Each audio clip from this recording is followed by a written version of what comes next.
Year-old Colts and Geldings are in the mounting yard, and the 9 runners, none of them have seen a wet track. I'm joined by Caroline Sears. And the Oakley played on a heavy track as well. And they're lighter sort of horses, a lot of them. They can skip through the going, so it's not so hard for them. So here, there's Mr. Chacha. He's right in the mix from a group winner in New Zealand, so she would have got through the going too. First one of the day is number 5 at Time for War. $8 into $5.50, Richo, the market. Maron missed the start. He came out a clear last. Best out was Clamour. Time for War is showing good speed on the outside, and Mr. Cha-Cha's driving through in the middle. Curo's not all that far away. Jockey now starting to ease back to take a sit, followed by Rembrandt and Wilderness and Chrysler. Then Modoc and Kamaran after that slow start stays at the back of the field. Time for War's in front. He hasn't quite crossed, though. Lead from Mr. Cha-Cha inside him, and Clamour's over on the rail, followed by Curo. Then in behind them, Rembrandt and Wilderness, they're racing together. Chrysler is back third last and out a little bit wide by the looks of it, followed by Modoc second last and Kumaran last of all. Time for War's a clear leader from Mr. Cha-Cha as they near the turn.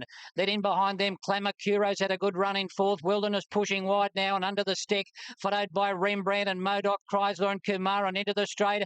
Time for War, the leader, led by a length and a half on Mr. Cha-Cha. Curo's running on, but he's a little bit green. And then Clamour, followed by Modoc. It's still Time for War in front. He's drifting off the track. He's hampered Mr. Cha-Cha. Curo's winding up and Kumaran's getting up on the inside. It's Time for War in front. Kumaran's the chaser. Time for War and Kumaran. Time for War just in front. Time for War has beaten in second spot Kumaran, and back in third Clamour, followed by Modoc, Mr. Cha-Cha.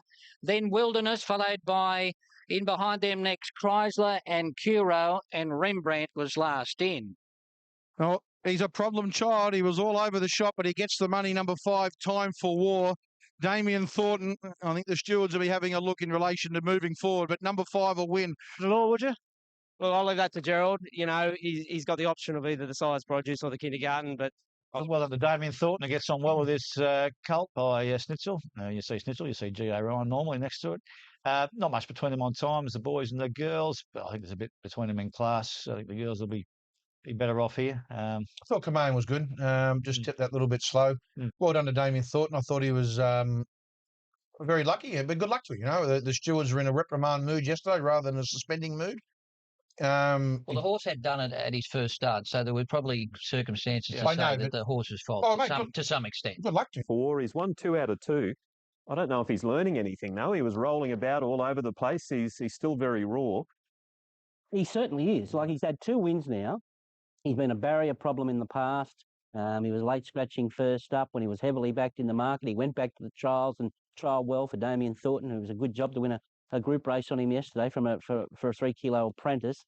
But he's in his 2 wins, he's just wanted to run off the track and race erratically. So there's more to come from this horse. I think he's a real talent. This horseback running last year, Kamaran, he was first up yesterday. He missed the kick. He's got no gate speed as it is anyway, but you tag him as either a Champagne Stakes horse or a Fernhill handicap horse. He's a very strong colt and a very good finish on him here, and he will improve. He's still got scope there, a bit of a belly on him, and he'll jump out of the ground next start. I really like him, but take nothing away from the winner. Did you mention Mr. Cha-Cha there? He was a bit inconvenienced by that. He was, but he was a beaten horse at the time. I think Time for War had his measure at the time. He just put paid to him, and he weakened out there the last little bit, although he's stuck on okay running 5th there, but no real excuse for him. He won 2 Group 1s as a 2-year-old on heavy tracks. Much to Jean by my boy Charlie, who won the equivalent of the French Golden Slipper on soft going in France. And also, I think... trying to find the winner of this 2-year-old race on rain-affected track, and as a result, the market's very wide open here for the Magic Night. $6.50 the field here. 3 the buck. Set. Off. And missing it slightly, Peggy Jean. She's come out near enough to last, and so did Bring Me the Maid. Danelle began well with Lanakai. Sultry Feeling and Tetsuko were next. Mings on the outside in 5th. Aero Bars out wide.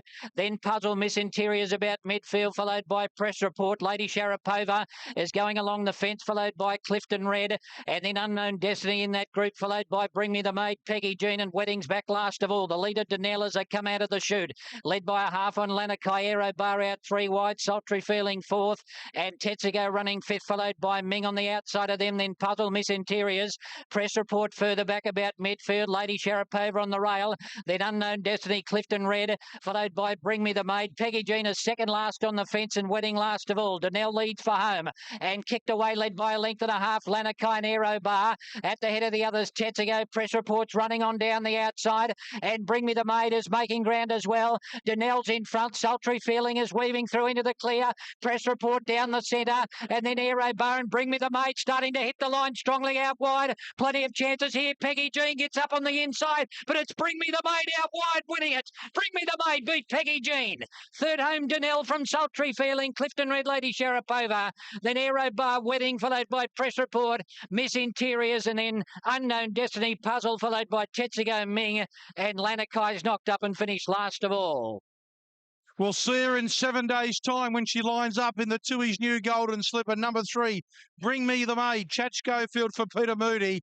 Number 1, Peggy Jean. She was outstanding. She also... Number 11, Neat Feet. If he goes forward and sets the tempo, how do you see? Peggy Jean. Great story. And the $15 for the Golden Slipper, bought by Wally Dalziel for $115,000 at Magic Million sale, $105,000 Magic Million sales. And Roy Higgins, of course, winning 2 Golden Slippers, Storm Queen and Tottenham, and those colours will go around. I saw a big bunch of owners last night just lapping it up. Good on them. They'll enjoy a great ride this week. And I'll get a great bit of fun next week. At least she's still on the up. She was terrific. Yeah. No horse really got as wide as her for the day.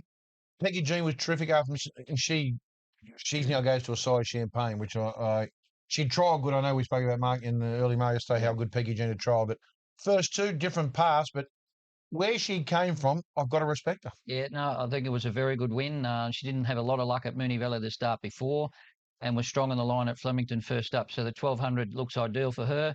Obviously, she can handle sting out of the ground if we get more rain. So she's got some sort of a chance now. At $2 on this market, you can get $2.15 if you shop a little bit better than that. Richard, had a Moss fun. I'm not doing the Greg Louganis and diving at evens. Obviously, they're clearly the one to beat. What does it draw? 16.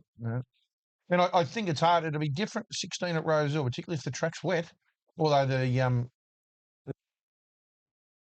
next week, she has what we call a sense of timing about her. She's only had her 3rd start here. I thought she was very impressive at her first start, beating up a field down the straight, and that form has stacked up well. Got lost at the Valley. There was good reports how she'd settled in leading into this race, and I thought she was pretty well dominant, running over the top of them here. Good filly. And Peggy Jean just didn't have the grounding for the first up run on a heavy track. Her run was great as well, but look out, this winner doesn't run well next week. I was like horses that ran well the week before. I think, unless they lead and fall in and you think, oh, they're at the end of their tether, they just had their grand final. I don't think that filly's had a grand final yet. No. And I think there might be much improvement from week to week, but there wouldn't need to be a lot either for her to be competitive. I don't say she'll win, but I'll bet she's competitive. There's London Lolly, the winner in Adelaide yesterday, which we'll show you later in our show. If it accepts, Modoc won't get in. But if London Lolly doesn't, Modoc does get in for Blake Shin. I'm hearing, guy, that's the market. Earthquake, the favourite over Moss Fun. Oakley Girl, a $15 chance. Dan Bagor would like the track to be a bit firmer yesterday, given that horse had... The first of the Group 1s as we see Neil Werrett, who owned the best sprinter we'll ever see in Black Caviar. And this is the Group 1 for the sprinters. It is the Galaxy. And his terrific mare, Snitzerland, has been scratched from the race. The race, it is $5 the field. The wet tracker, Rain Affair, is the favourite at the moment ahead of Cancello. Terrific winner here last week of Boone. It's always a terrific race. The bloodstock.com.au Galaxy, $400,000. Group 1 for the sprinters over 1,100 metres. Mark Sheen to call the action. One stayed in the stalls. Bell Sprinter, he missed it about 3, and Rain Affair came out about 3rd last. He's right out the back. And Cancello will get his own way in front now. And lead from Tiger Tease is going up there in the early stages, followed by Rain Affair, who's starting to whip around the outside, showing a good turn of foot. In between them, Anatina, followed by Satin Shoes and Winnington, and then Irish Fling. rolling. Followed by Sessions. He's about midfield, out 3 wide from Famous Seamus, Templar Bloom, and then See the World, Villaverde second last, and Bell Sprinter last of all. Ken Seller in front now, taken on by Rain Affair, who's done a power of work.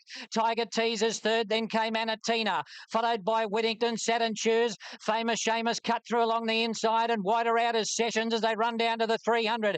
Ken Seller the leader, Rain Affairs under the whip to get to him. Tiger Teasers starting to chime in, and then Whittington, Templar Boom, Sessions and Anatina running on. Tiger Tease was left in front, but Anatina is coming after it, and Sessions is down the outside. Tiger Tease from Anatina. Tiger Tease a neck in front. Anatina closing in on the outside, but Tiger Tease beat Anatina and Villaverde. Then came Sessions, followed by See the World, Whittington, and then Famous Seamus, Templar Boom, followed by Bell Sprinter, then Rain Affair and Ken Seller. They both knocked up from Irish Fling, and last in was Satin Shoes. Well, Joe Pride gets another Group 1 only 7 days after Steps in Time won the Coolmore. Number 8, Tiger Tease, will hold on by a breath from the little 3-year-old filly Anatina, who got very, very close. But Tiger loves to sting out of the track. Rock hard fit, too good. He does, yeah. He loves to sting out of the track, and a perfect ride from Nash. He was always drawn to get a good run, and it just panned out beautifully for him. Yeah, I think the career of Rain Affair may be in doubt. 8, 14, 9 and 5. And let's have a look at the start because... He's got a good overall record, hasn't he? 11 from 24. Never at that level, of course. The first Group 1 for him. Son to Bowie, Joe Pride, another Group 1. He's having a great carnival. Joe G, the filly ran brilliantly. Anatina, Villaverde, honest. Never knocking performances of Group 1 level, and that's a great result for all concerned with the winner there, Tiger Tease. But gee, the TJ Smith squad looks a touch better than these, don't they?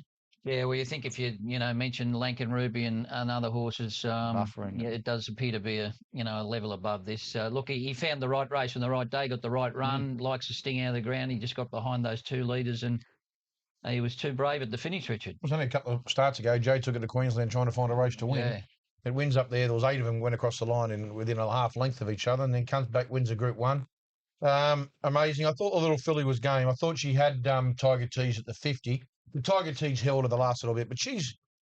Anatina, to think she's now beaten and being beaten, and was a long head, I think the margin was in the end in the Group 1.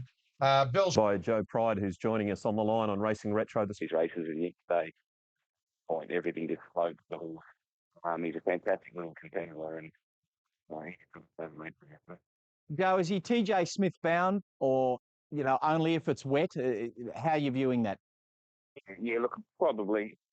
I think we'll run it today, but I think the weather seems to turn for the work there. So I'd say we'll get something to give him a second, but he needs to be competitive, and Yeah, well, that's understandable. Look, I don't know what to think of the Galaxy. I don't think it was strong. I didn't even consider the second little filly, a 3-year-old filly, Anatina from Melbourne, but she's obviously a very good sprinter in the making. It was encouraging to see Villaverde finish off at 1,100 metres. Now, that's 2 solid wins together now, and that probably promotes her up the thinking in the TJ Smith, because she did finish off, and she did only have 1,000-metre form as a 2-year-old leading into this race, and a 1,000-metre first-up win, I must say. But her effort was solid as well. But as far as trying to work out the future and how strong this race was, only time will tell, because it's run on a heavy track. I think everyone was put off here by the way the 4 horses, the 4 widest runners, singled out from the pack on the inside here, and that everyone thought, oh, the fence is off here now, but that was far from the truth. It's amazing how well this track played yesterday, and a great advertisement for natural watering and not artificial watering. When you get the natural rain on the track, it's amazing how different it is. Well done to Chris Toogood. Look, I think, other than Lankan Rupee, who has put his hand up as a top quality sprinter who can run time, I think we've got a little bit of a black caviar hangover going at the moment with our sprinters. I think they're no better than the horses that were trailing her 4 and 5 lengths in her wake. And the only one who seems to be bridging that gap, not that he'll ever get there, is Lankan Rupee. So, and I think... Back to Rosehill Gardens, the $1 million George Ryder is coming up next. That's the next of our features on an amazing day of racing. Day 2 of the BMW Sydney Carnival. Let's get all the latest news from Vic. There's Brent Sarafa with the latest. Let's turn our attention to the $1 million George Ryder Stakes. with Sacred Falls 650. Second favourite behind the stablemate, the mare. Red Tracer is the favourite, trained by Chris Waller. For Chris Waller's super mare, Red Tracer. Most definitely. Let's go down the board. Number 1, Bowband. Got out to $9, back into $8. Well back. Gordon Lord Byron. Barry's full brother. 17 out to $19. My Kingdom of $5.31. Sacred Falls is 6 out to $7. Toydini's 21. Speediness is 19 out to $26. Red Tracer. Got out to $4.20. The punter said .com. I'll take that. Into $3.60 now. Streamers 10 out to 11. El Rocker. $8 into $7 and Eurozone 13 into 12. They're going to go with the mare 13 to 4. They bet $4.20 for Red Tracer. She's the market mover for the Group 1 George Ryder Stakes. 4.20 to 3. All set. Off now. And Boban and Trey Blue out near the back early on. El Rocker began fast and takes up the lead from Ninth Legion. Terra Vista jumped out smartly. And Eurozone and Streamer are going through near the inside just after the start with Gordon Lord Byron. And then came further back Sacred Falls on the inside. Moving around the outside, Red Tracer. She's off the track early, followed by Speediness in that group. And so too Ladari. Then Fat Al, followed by My Kingdom of 5. Boban third last from Toydini. And Trey Blue last of all. So El Rocker, the 3-year-old, kicked up and went nicely clear. Led from Ninth Legion, Eurozone and Terra Vista running fourth. Then Streamer, followed by Sacred Falls. Red Tracer has found a spot now about 3 wide with a trail, and then further back Gordon Lord Byron. Fat Al was next, followed by Speediness, and then came My Kingdom of 5, Ladari, Toydini. Boban still back at the rear of the field. He's second last, and Trey Blues behind it. 550 to go. El Rocker, the leader, leads from Ninth Legion, being sooled along. Eurozone likewise, followed by Terra Vista. Red Tracer next. Sacred Falls cutting the corner, followed by Streamer, who's under the whip, and then Speediness. El Rocker led. Ninth Legion sets out after it with Terra Vista, and then down the outside, Red Tracer. Sacred Falls and Speediness next, followed by Eurozone. Still El Rocker in front from Ninth Legion. Speediness starting to dive up along the inside, and Gordon Lord Byron is making ground, but Speediness hit the front with 100 to go from Gordon Lord Byron. Speediness just in front. Gordon Lord Byron dived through, and Gordon Lord Byron has won it from Speediness and El Rocker. Then in behind them, Sacred Falls, followed by Toydini and Streamer, and then Ladari, followed by Ninth Legion. At the head of the others, Fat Al, and then Boban, followed by My Kingdom of 5, and then Terra Vista.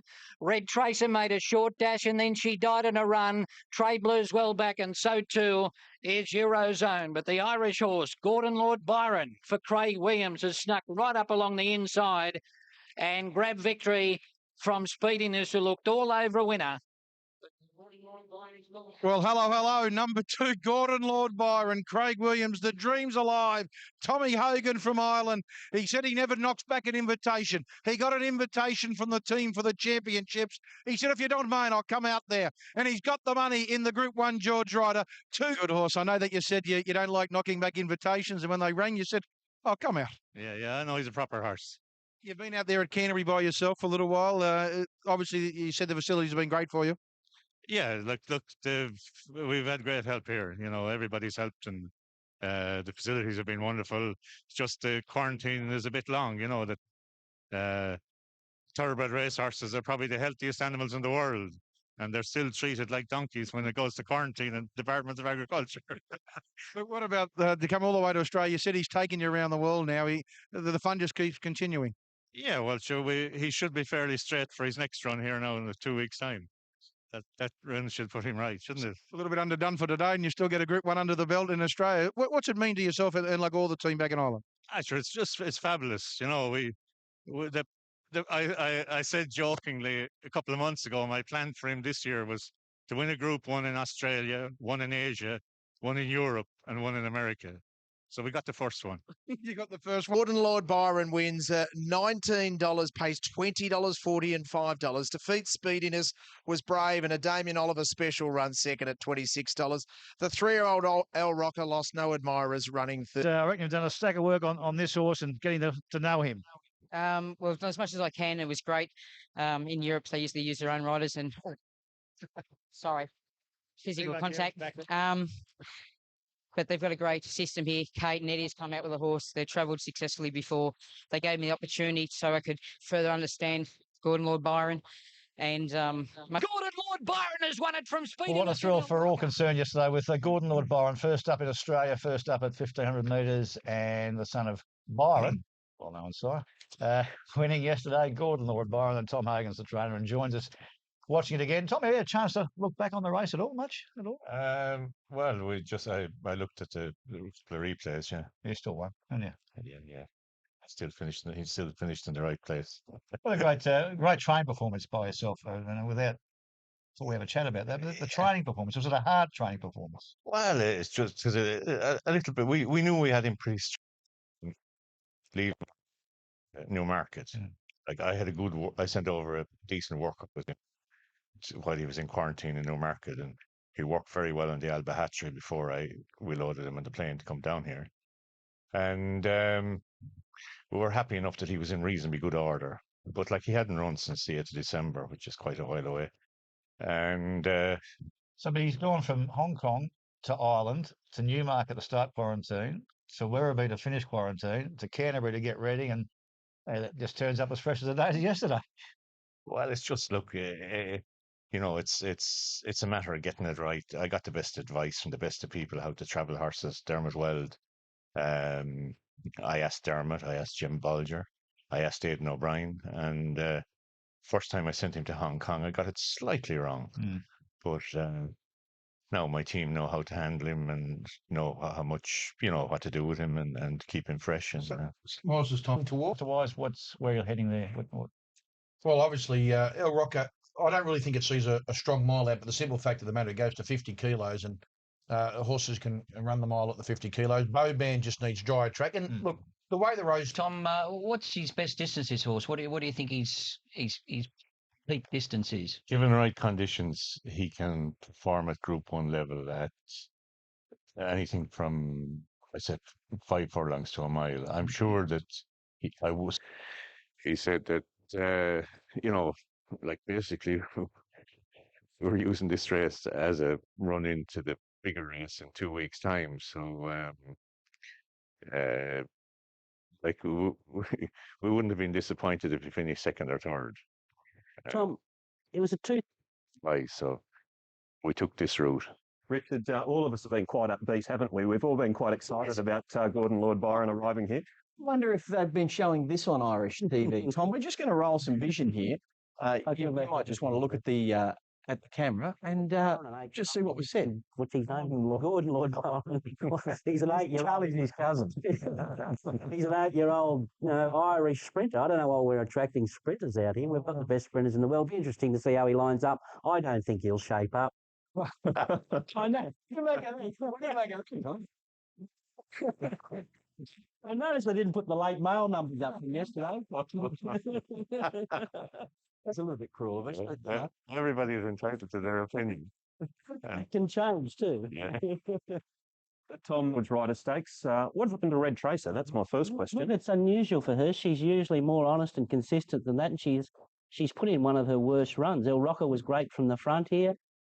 There's a couple of very good Doncaster trials in this. I think Sacred Falls, last year's winner, he's ticking along nicely and he's yet to peak. And my eyes are for this horse, second last on the inside now, Toy Dini. And this horse is going to be really humming on Doncaster Mile Day. You see Blake Shin gives him a slap up there and he works to the line very, very nicely under Hands and Hills riding. So he's the horse I have eyes on as far as the future's concerned.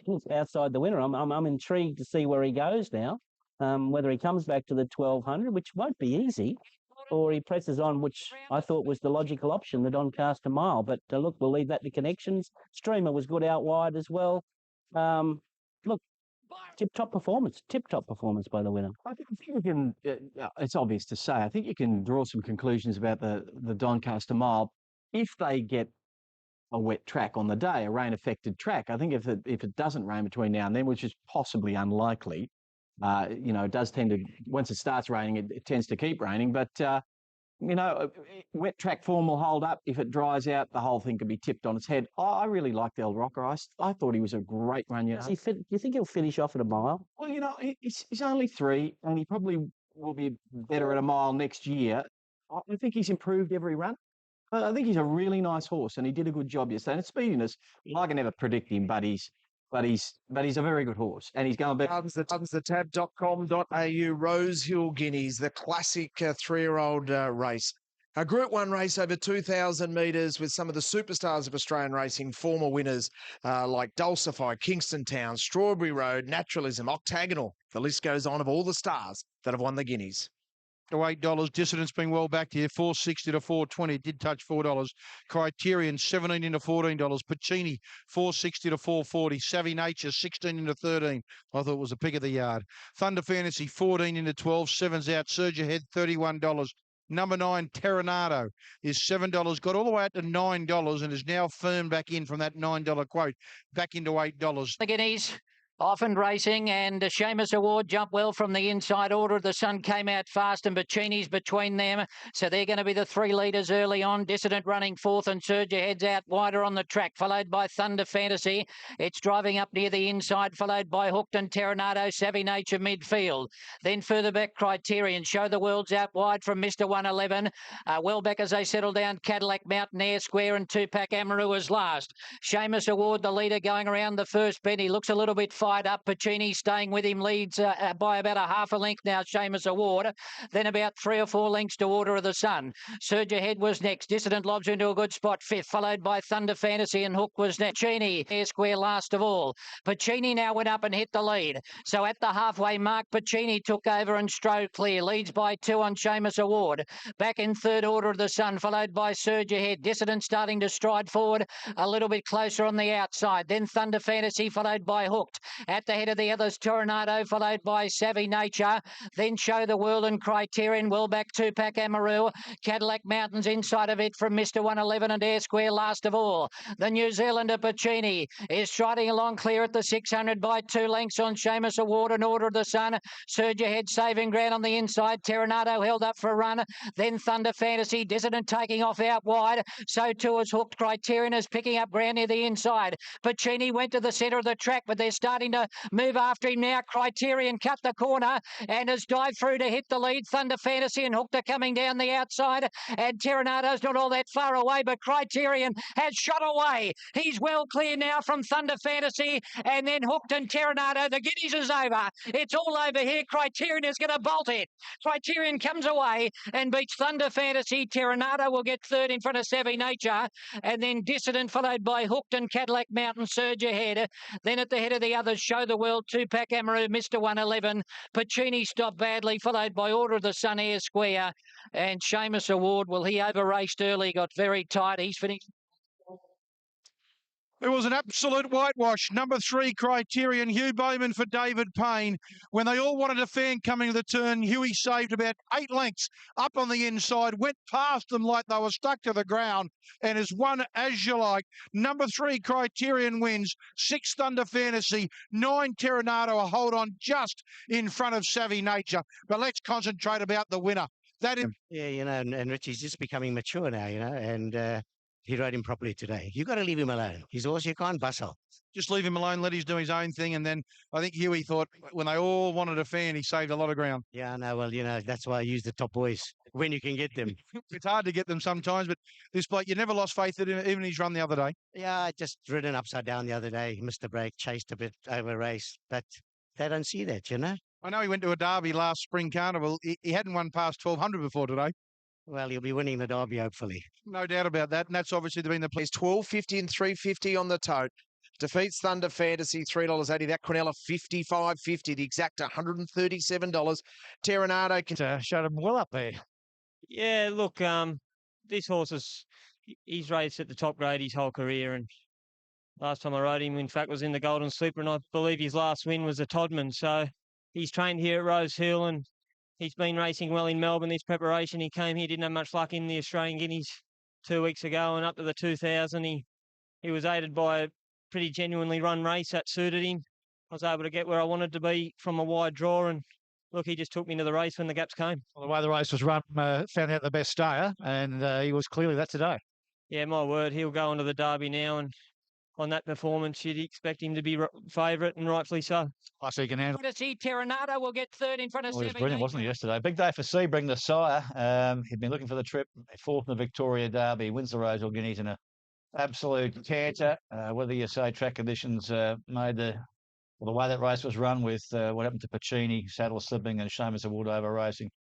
I don't know. Whichever way you look at it, he's the obvious horse to beat in the Derby. Well, there's third and fourth in the Victorian Derby there. We've got no Polanski and Complacent anymore, so they were the closest two in the Derby that are still racing. He does like Rosehill, this horse, doesn't he? It's his home track, and he does seem to race quite well there. Yes, I did. Jimmy Cassidy, which I think you got the beaten jockeys, but he said he never really handled the going, but he said he'll see the mile and a half out. You can just see here, Seamus Award was too keen. You know what? I thought Danny O'Brien was terrific this week. Too many trainers never admit when they, not when they get things wrong, but when they change things. And Danny said in the press this week, if I had me time again, I wouldn't have run him in the Australian Cup. He What have a go. To Walker here too, and it also affects Seamus Award. Of course it does. Because it fires him up. So Mike was going to try and slip him behind. He was. I think Seamus Award was fired up from the start. I think he was gone. He was gone after 100 metres. He was just going too hard. And Walker got a reprimand for straight here, but he gave a good kick here, Pacini. Yeah, well, it's disappointing to see him come here with the reputation he had as favourite, and to, I mean, that's obviously not the best of him. He was fresh a month between runs. So Criterion giving the back just on the fence. That shows you how that ran with Guineas, how they went so slow from about the 1,000 metres, and it just turned into a sprint home. Horses on pace suited. This was a totally different race, and we get a different result. Yeah, you just got to leave Criterion on. What do you think of Tupac Amaru? Coming to the turn, I thought it was going to be the one to beat. I know Huey stayed the ground and sprinted. Well, look, he's another not one. Tupac, sorry. I'm Terranado. Terranado, yeah. Well, he's always running on, though, isn't he? I don't know if he's a genuine star myself. I know. But the last, you know what? They're all thinking that until the last 50 metres when you come again. Another stride, he runs third and gets going again. I thought Cadillac Mountain was a chance. I'm not sure if we put him down to the ground. Cadillac, I thought he's going better than that. But there's Air Square didn't handle the going. Right, mate. Obviously, I wanted to be handy. I didn't want to go that hard. It was unfortunate. Probably a furlong after the jump, my saddle slipped and was going forward, so I had no option but to let him run, because every time when I pull him back, it went to slide up his neck. So it's a forget run. Never handled the track one iota though. Derby still on over the back when I was going down the back straight. He was chopping and changing a bit, but once the pace slackened about the 1,000 metre mark, and I was able to get the bit right in his mouth and help him through it, my confidence grew by the metre. It's hard to get carried away on heavy tracks, but that was a dominant performance, and you know what a Derby horse should feel like. Quite a few of them. I'm sure you're happy to be on him, isn't you? Yeah, my word. Look, the horse has raced at the top level his whole career, and there's nowhere to hide. And I think the only thing I'll say yesterday, he got back to his home track, first time in quite a while. Last time he won was in the Todman at Rosehill. But he went to Melbourne. His runs they caught the eye. All his runs in Melbourne caught the eye. He's come back here and, look, he is the only horse you want to be on at the corner. And what I liked, and the question mark that I had when I went for him, I was in front before I really asked him to stretch, was he going to let go? And he did. So he answered the question, and he did it in style. He's never won, until yesterday, he hadn't won beyond 1,200 metres, and he hadn't won a race since he was 2 years old. So there were massive question marks about, whether he would do what you said, would let down. I know his form between those has all been in the top grade, and he's never run a bad race, and he's always looked like he will run further, but those facts were still there. It was a weird race. They took off early, those two. I know Seamus Award was over racing, but Michael Walker seemed very keen to take him on. It set up a big early pace, and then it sort of muddled a little bit after that, didn't it? Yeah, it was an interesting race. Pressure was on from the outset, and I predicted it would be with Seamus Award, because that's his style. He likes to gallop, and he sort of he goes at a good pace regardless. So I thought it's going to be a genuinely run 2,000 metre race, but I got the shock of my life when I looked up at the 1,400 metre mark and I saw that Pacini had actually gone on, and he probably put 4 lengths on Seamus Award. But we're well into the back straight by this stage. But then, as you pointed out, the pace really slackened, and about the 1,000 metre mark, we all bunched up, And because the pace had been set, people started to move out, and without going, they were making their run, and it enabled me to. Well, I didn't have any choices. I was in on the fence. I had plenty of kept your horse. rhythm, I kept just sliding up. I just poked up, and I wasn't concerned about where I was going to go. I was just concerned about keeping my horse balanced and waiting for somewhere to go, because I knew he was going. Like I said, I grew in confidence by the metre from the 800. Emancipation Stakes with a short price favourite being the Ripper Mare in Catkins. Before we look at $1.50 favourite in Catkins, only runner under double figures. We get out to Shani Rose, the cerise colours, Huey Bowman and Chris Waller. In front, the favourite. She bounded about a half a length in front. You're So Good was away well. Lorna May showing a bit of speed up into third. And Floria is not all that far away. Shani Rose starting to ease back, followed by Diamond Drill going past it. 700 out. And You're So Good's in front. Catkins is close at hand on the outside in second spot, only about a half to 3/4 away. Diamond Drill is being heeled along from Floria. Lorna May next on the outside. Then Wistful starting to pick up some ground in the middle. Shani Rose is giving these leaders a bit of a start. Hooking wide now from Angel of Mercy. And then Alzora and Vaquera. Catkins pulling its way up on the outside to join You're So Good. And she moved to the front now. Catkins took a narrow advantage in Angel of Mercy. Diamond Drill. Shani Rose is coming down the outside with a run. Catkins the leader with 200 to go. Shani Rose still about a length and a half to 2 away at the moment. And then You're So Good and Diamond Drill. But it's Catkins with Bowman starting to go for the stick. She's holding a commanding lead. And Catkins goes down to take it out. Beats in second Shani Rose. Angel of Mercy next from Diamond Drill. Then You're So Good, Floria Vaquera, followed by Wistful Alzora, and last in Lorna May. She was short, but she was the good thing of the day, and she didn't let the punters down. Number 1, Catkins. She was beautifully placed. The Ingham family, colours of which have won all the big races on this day. Second, Shani Rose, Angel of Mercy next from Pretty much straightforward there, well placed in the race, and got the job done as the punters would have expected at $1.45. Not much to analyse here, is there? No, and she's now a dominant favourite for the Queen of the Turf, although, Red Tracer now goes there, and whether Royal Descent goes there and Streamer after the Doncaster, but she was never going to get beat. She was beautifully placed in that, and she's just an honest mare. Well, that's the thing. That these set weights and penalties, they're not really good betting races, are they? They give the better horse a great opportunity to just keep winning. Look, it's great to see them winning, but it's all about turnover as well. You get Red Tracer thrown in those races as well sometimes. But anyway, she was the dominant horse. She was too good. Ridden by Hugh Bowman for Chris Waller. They say she was a weighted certainty there yesterday. She was certainly the class runner in the race. Yeah, well, that's the $1.45 tells you that.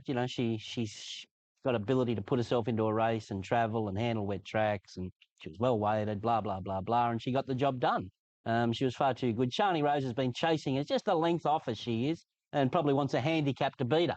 As things turns out there, but too many of these set weights for mares. I think we have. I really do. They put on for the good mares. I don't know. Who puts them on? Well, the programming committee. Who's the programming committee? I don't know. I don't know. You know who I want you to say? What you would? What do you want me to say? Look, I love Catkins. She's a great little mare. You put her in these races, she's always going to win. And you have to give Shani Rose, points. She keeps getting beaten, but she keeps trying her heart out. She's the Queen of the Turf. Catkins now $3.50. Red Tracer, the stablemate, will also run in the race at $4.60. Which one are we going to be on at this stage, guys? Catkins or Red Tracer? Both good mares. Red Tracer's probably got the Group 1 form, hasn't she? But she comes off one of her career worst runs. So who knows? Is that another set weight race? Probably is. I don't know. Breeders seem to be getting plenty of these very rich fillies and mares races on the programs. So we get $1 million 2-year-old for fillies on over the championship. Yeah. Welcome back to Rosehill Gardens, the Nathan Berry Tullic Stakes. Coming up next, the action is hot today at the championships. $5 the field here for the Nathan Berry Tullic Stakes. And congratulations to the sponsors, the Sunday Telegraph, the Daily Telegraph, for giving up their naming rights on race for the Tullic Stakes to Nathan Berry, as the racing industry pays tribute to one of its favourite sons. And in the main, a pretty good dispatch by Villanova. Might have got chopped out a little bit there at the start. Star Wars and Mountain View and Order of the Sun began well. Rodway showing speed. And Britannia and Atlante from out wide is going forward, and so too is Show the World. So hard to find a leader real early, but Atlante out about 7 or 8 deep looks to have hit the front from Britannia, who's going with it in the early stages, and then Singing Flame, who's further back behind them as they go around that first bend, and Star Wars got skittled there and lost a bit of ground. So at last of all is Gallatin, a bit over 600 to go, and Atlante is the leader. Order of the Sun's flat chasing it, Singing Flame coming into it strongly on the outside, then Britannia and Show the World, followed by High Tech, who's losing ground on the fence. Fade On picking up ground now into about 6th or 7th, but Singing Flame moved up strongly and has hit the lead as they turn and raced away from Atlante, then Order of the Sun. Fade On was next from Corabiti. Mountain View down to the inside. It's Singing Flame in front. As they come to the 200, he's well clear. Fade On gives chase, and then Villanova is starting to run on. Singing Flame is the leader from Gallatin, is now emerging with Villanova. Singing Flame the leader. Gallatin is rocketing home on the outside. Gallatin moved up, hit the lead, wins the money. Gallatin beats Singing Flame, who was left in front a long way from home. Third home Best Case, and then Mountain View Fade On, followed by Villanova Order of the Sun, then Show the World, followed by Sir Laszlo. The Nathan Berry Tullic Stakes goes to number 10 Gallatin. Nasharilla gets a double. Peter Snowden and fitting. Peter Snowden, who's known the Berry boys since young kids around at Warwick Farm. And I think this would mean as much to Peter. Race in his name, it means a hell of a lot today. It certainly does. And like Nathan, this is just surprises. And also, great to win at the race, the Nathan Berry Tullic Stakes. Absolutely fantastic. It's been a very... Today, very much upon Nathan Berry, who passed away just 2 days ago from a tragic illness. Together as it traditionally does in times of grief, for the outpouring of grief tonight. Gallatin beats Singing Flame, who was left in front a long way from home. Big win, wasn't it? Found the line, liked the ground, 25 to 1 chance betting. Singing Flame, looked home, got one of your other ones, Mark, left in front a long way out. Well, I think he just had to do too much work. He looks a hard horse to ride. He hangs all the time. He hung at Randwick the other day and he pulled his way up outside the lead, but he settled a bit better at Randwick, but yesterday he didn't settle and then went too hard and he was left a sitting shot, Richard. Yeah, he looked home, but he knew something had to tell late whether anything was going to be good enough to pick it up.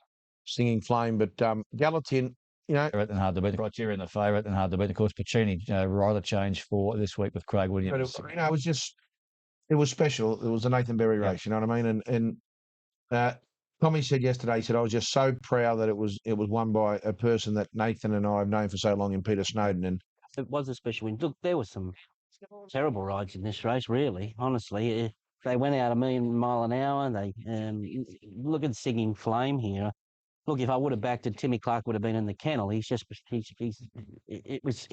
gone hard. He's had 3 deep outside the leaders, no cover, and goes for home on the point of the turn. I think he should have won Singing Flame, and he should have won with a leg in the air. Yeah, I don't think the damage was done when he let go on the way home. I think the damage was done before that, and when he got caught 3 deep from the breeze. Yeah. But it was a great effort. I personally, I've got a question mark over this whole field. Do you think he's a Derby horse or not? He might be, because these are Derby horses, you know. But whether they're good horses on balance in the scheme of all horses, I've got a question mark. Yeah, the Derby's up in the air there. Look, I was looking for something to step up to the mark after looking at the Rosehill Guineas. I thought that I left a little flat there with the winner bolting in Criterion. The winner's going to come out of one of those Criterion. 2 races. It has to be Criterion. Well, at this stage, yeah. He looks the only one. Singing Flame will run well in a Derby if we get a wet track. Yeah, that's the key in Order of the Sun. Best Case will line up in the Derby next week, but it's probably the Rosehill Guineas form with Criterion. Puccini, as we know, Craig Williams will take the ride there. To the Elite Show. 3 Group 1 races on to his new Golden Slipper Day. And we start with a classic weight for age race over 2,400 metres, and that is the BMW. Let's have a look at the market as we set up this great race with Fioronte. The Melbourne Cup, the Australian Cup winner, is the favourite at the moment, ahead of Silent Achiever, the Super New Zealand mare. Done Deal, the Derby winner, is a third favourite. And dollars just in a point to 17. Four's out. Sartorius, 850 out to 10. Got out to 100 to 1, back into $91. It's a done deal. It's on the website, struggling to find a friend.com.au. 420 out to $5. Silent Achiever, the girl, 420 into 380. Keen on her. She's $3.80.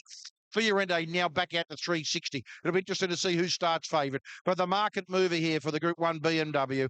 It's a prestigious race. Is the girl there in the yellow with the blue cap? Fiorente a little bit sluggish from the inside. Fortella went straight back to last. Angola, Silent Achiever, and Let's Make a Deal with the best three out. And they show out early from Baloosta Kurz, and on the outside, Brigantine, followed by Fiorente back on the fence, and then Sartorius. Followed further back in behind them by It's a Done Deal and Fortella. So Angola took them out of the straight the first time and leads from Let's Make a Deal. Silent Achiever settles down in third spot. Brigantine going up on the outside. Fiorelli still maintains the lead of about 4 or 5 at the 1,000-metre mark. Showing out from in second spot, Sartorius, Brigantine third. Let's Make a Deal on the inside. Silent Achiever's had a good run. She's back in fifth spot, one off the fence. Fiorente's a half away on the inside. Then Volusta Kurz, followed by Fortella as the pace starts to quicken now. It's a Done Deal's on his lonesome at the back of the field. So running up now with about 650 to go. Angola in front, but they're about to collar it by the looks of it. Sartorius is starting to close in. Then Brigantine, Let's Make a Deal. Silent Achiever still being held together. Fiorente on its inside being sooled along. And It's a Done Deal is further back with Volusta Kurz and Fortella. Angola hugged the fence, but out wide. Sartorius moved up now and it's hit the front from Brigantine. Fiorente cut through about 4 or 5, and Silent Achiever is now called on down the outside. Here comes Silent Achiever. She's rocketing up on the outside. Fiorente the inside, and then Sartorius followed by It's a Done Deal. Silent Achiever broke away now with 100 metres to go. Fiorente on the inside, but Silent Achiever, the mare does it again, and she wins it from It's a Done Deal and Fiorente. Then Sartorius, Volusta Kurz, followed by Brigantine, Let's Make a Deal, Angola, and last in was Fortella. They might have thought it was an upset a fortnight ago. She just said, no, it wasn't. I'm better than them. And she comes back 2 weeks later. She was unlucky here 12 months ago. Silent Achiever and a gun ride to our champion rider in Nashawilla. She was smoking the pipe. He got off the fence at the right time at about the mile off the fence. It might have been, and great sportsmanship and Murray Baker, but I think she's now getting the accolades, Rods, that she rightly deserves. Yeah, that's good to see. You know, she's been close to it a long time. It's been an emotional day for a lot of reasons, but this girl, a Group 1 there, and now really the king of the castle. Yeah, look, good ride. Great field, and she was better than them. No excuses the others. Everyone had their chance, and in the run, she just seemed to travel so sweet. Yeah, probably read some excuses in tomorrow's paper, but I think she beat them fair and square, really. I can tell you now, Rods, there was no excuses. She was simply too good for them. Now, the big question everyone's asking, does she go back to 2000 or are you thinking about a Sydney Cup? Great believer when you've got options, you take them, and we'll be in no hurry. We want to assess where everybody else is going and how she comes through the race and make the right decision, hopefully. Would you like my input or not? Always value yours, Richie. I'll see you at the Queen Elizabeth. Good on you. There he is. Doesn't it, for the Queen Elizabeth as part of the championships? 2 extraordinary weeks of racing coming up right here on TVN at Royal Randwick. Where will Silent Achiever go? Where will Done Deal and Fiorente go? It's Giant killer, isn't she? Yeah, full credit to Roger. He's got in such good form, and she's a mare, like I say, I've sort of tried to get on her all her career, and she's sort of been a bit of a bridesmaid, but just perhaps she's come back bigger and stronger, addition to the blinkers, and just she's put everything together, and she's just in the zone, as you say. Be a great ride. It was no fluke, and it was no fluke. She's a top-class mare, Silent Achiever, a homebred, O'Reilly, and well done to Roger James and Nashawilla as they beat the big guns again. It's a Done Deal, and Fiorente, of course, there was all the drama last spring with Nash getting dragged off Fiorente, but he's found himself on Silent Achiever. Yeah, and she probably should have won it last year, Bruce. She only went down by a whisker, but back the inside, make it like in 5.5 star was home, wasn't it? She was going to win a long way from home. Oh, she was jogging coming to the turn, wasn't she? Fiorente hard ridden inside her at the 500 there, and Nash just looked like he had a lap full of horse, didn't he? I said on Autumn Glory Thursday, Mark, and I think we spoke about it. We were tipping Silent Achiever this week. I thought she was a good thing. There's nothing, and I'll say it again, I don't think It's a Done Deal or Fiorente or those behind can beat Silent Achiever at 2,000 metres or 2,400. So they've got to make the decision. I know that I think Vinery might go to the Sydney Cup, but It's a Done Deal can't beat Solon Achiever. At 2,000 if Solon Achiever Has he comes. been playing catch-up? Is he now where he needs to be? Even if he keeps playing catch-up, and I think he's looking more like a 1.5 Dower horse, so he's now got to come back to 2,000 metres. He's a very good horse, It's a Done Deal, don't get me wrong. Absolutely. But she's better than him. Well, here's Just like Fiorente. Yeah. Well, this is the market for the Queen Elizabeth. The Carlton House favourite had a Solon Achiever, 460, 360 against 460. It's a Done Deal, 480. Hawkspur, $10. He's that trial on Friday, Carlton House. I don't know. He didn't seem to go that well, but he didn't get out in front and dominate. But I would have liked to seen him trial a little bit better, I must admit. That's a better market. That's it. 350, 460, $6. It's a Done Deal. I think she's entitled to be favourite, Solon. But see, everyone's probably thinking that she's had the run at the 1.5 miles now. She's got to come back. Carlton House is still staying at the same trip. Yeah, this great Kiwi mare, Silent Achiever. She's now won 4 out of 4 this preparation, including the Randwick BMW double. So this might be the best she's ever been, Ron. She's always been a good mare, but she's flying at the moment. Yeah, I don't know about might. It is, and we have to say she's the best horse in Australia at the moment. There's no doubt. She's been dominant. 4 starts at the Blinkers, 4 dominant wins at the top level of the past 2. She had that race won from here on in. Look at this lovely ride that Nash gives her. He just pokes along, gets her travelling sweetly. He says, okay, he read the speed of the race. Coming into this race, we all thought it would be a shot and canter, but Nash read it well. He popped off the fence. He cruised in the run, and I thought it was quite dominant at the finish. Geez, there was some good Sydney Cup trials in this. Sartorius was good. Look, he did all the work here, and he's gone for home out wide. Yeah, he went via the Cape. I thought Brigantine was good. I don't know what their guy's thinking with Fiorente. It's pretty hard to say that he could come back to 2,000 metres. Geez, look, I'm sure he will run in the 2,000 metre race, but there's $1 million. $4 million. Yeah, what's he got on the Sydney Cup? That's the. He's thrown in. He's got 59.5. His stablemate, who's a Bendigo Cup winner's favourite. And the way they can press weights these days. You make a good case. You make a good case, I must say. But I just don't think that's what will happen. I think he'll go to the Queen Elizabeth. I thought the winner was dominant, and Nash was absolutely the star jockey on the day. His brides were all beautiful. And you know what? It's a done deal. I think he's ticking over. I think he's the one going to the Queen Elizabeth that I like. He's had the 2,400 metre run now. Now they can do not much with him between now and the Queen Elizabeth, which means his feet will get a chance to recover a bit. I just think everything's... But we're still talking about his feet. You know, surely when you're aiming these horses for $4 million races, you don't want any problems with their feet. Well, that's true, but... I know they're managing problems, but obviously they've been managing problems since the spring with him, since they run him in the bar plates. Okay, but they're managing him pretty well. He's running okay. Look, I'm saying he's racing well, but he's not racing like a dominant horse. Wait till he gets back to Randwick. Okay. I reckon he'll improve lengths when he gets back to Randwick. He's got a good chance. Back to Rosehill Gardens. We're 11 minutes away from the second of our Group 1s, the 3-year-old fillies at Vinery Stud Stakes. Before we turn our $6.50 the field here for the Vinery Stud Stakes. Good luck here to the punters. The 3-year-old fillies, $6.50, and Zanbar is $8 into $6.50, so it's moved into favouritism here for the Vinery Stud Stakes. Off now. And Solicit began well in the centre. She's being ridden aggressively out of the stalls to take the early lead from Casino Dancer and Marianne for Ever Loved and Define and Next and Sensibility down to the inside. Rising Romance was further back, followed by Interspersed. Zanbar very wide in the early part. All Cerise going up on the rail. All My Lovings in that group was Suavito, followed by Artistic Lass and Miss Von and Lucia Valentina, and he's now easing back on Zanbar to getting closer, and he'll end up about 3 wide with cover as they go into the first corner. And he's slowing them up to a walk here on Solicit, really putting the anchor out. And as they go to the back, it leads by... So Solicit is the leader by 3 parts of a length as they travel down the side of the track. In second spot, All My Loving, followed in behind them next by Casino Dancer and For Ever Loved. And then came Define and Sensibility. Marianne about 5 or 6 off the lead from All Cerise and Miss Mossman. Zanbar's on the outside of them. She still had about 3 or 4 wide from Artistic Lass and Suavito.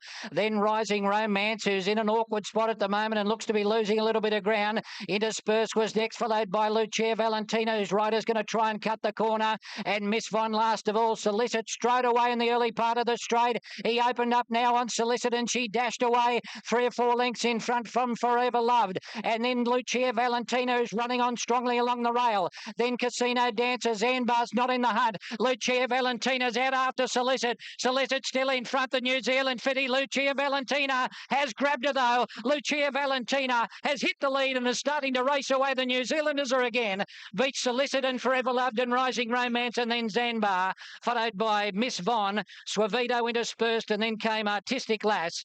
At the head of the others next, Mary Ann, followed further back in behind them by Casino Dancer, All My Loving, Sensibility to Fine, All Cerise if I haven't mentioned it, and Miss Mossman at the back of the field. This is reminiscent of 7 days ago. Hugh Bowman on Criterion in the Rosehill Guineas. He saved the ground on number 13, Lucia Valentina.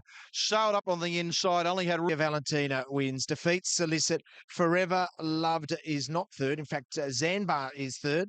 The numbers, well, we've got a bit of confusion here. Loved and Rising Romance. Only a $60,000 purchase in New Zealand, and Chris Lee's underbidder was able to, when the horse started to find form in New Zealand, they said, we'll send it to Chris now because he likes her. I think he likes her even more now, and she is the favourite for the Oaks off the back of that. Solicit, terrific, I thought, C. Schofield just rolled along at a very moderate tempo there, Mark. Oh, they walked in that race. I think it's about 2 seconds slower for the first 1,000 than the race 2 on the day, where they didn't go all that hard either. So, Rising Romance, a very good run here, got in an awkward spot. But again, we talk about Solicit, even though she went slow, there were a number of horses left in front a long way from home in those staying races that got run over in the dying stages, Richard. Yeah, it's, I think it's even probably harder when you're on the wet ground, you're struggling, that you get lost out there. And I think she probably, I thought Chad rode her a peach. She had every possible and was cruising. Rising Romance, as you said, there was plenty of propping and changing interference after in the first, say, 600 metres when they were slowing up to such a walk. They were getting on heels, and James McDonald was scathing of his own ride on Rising Romance. But Zanbar was okay.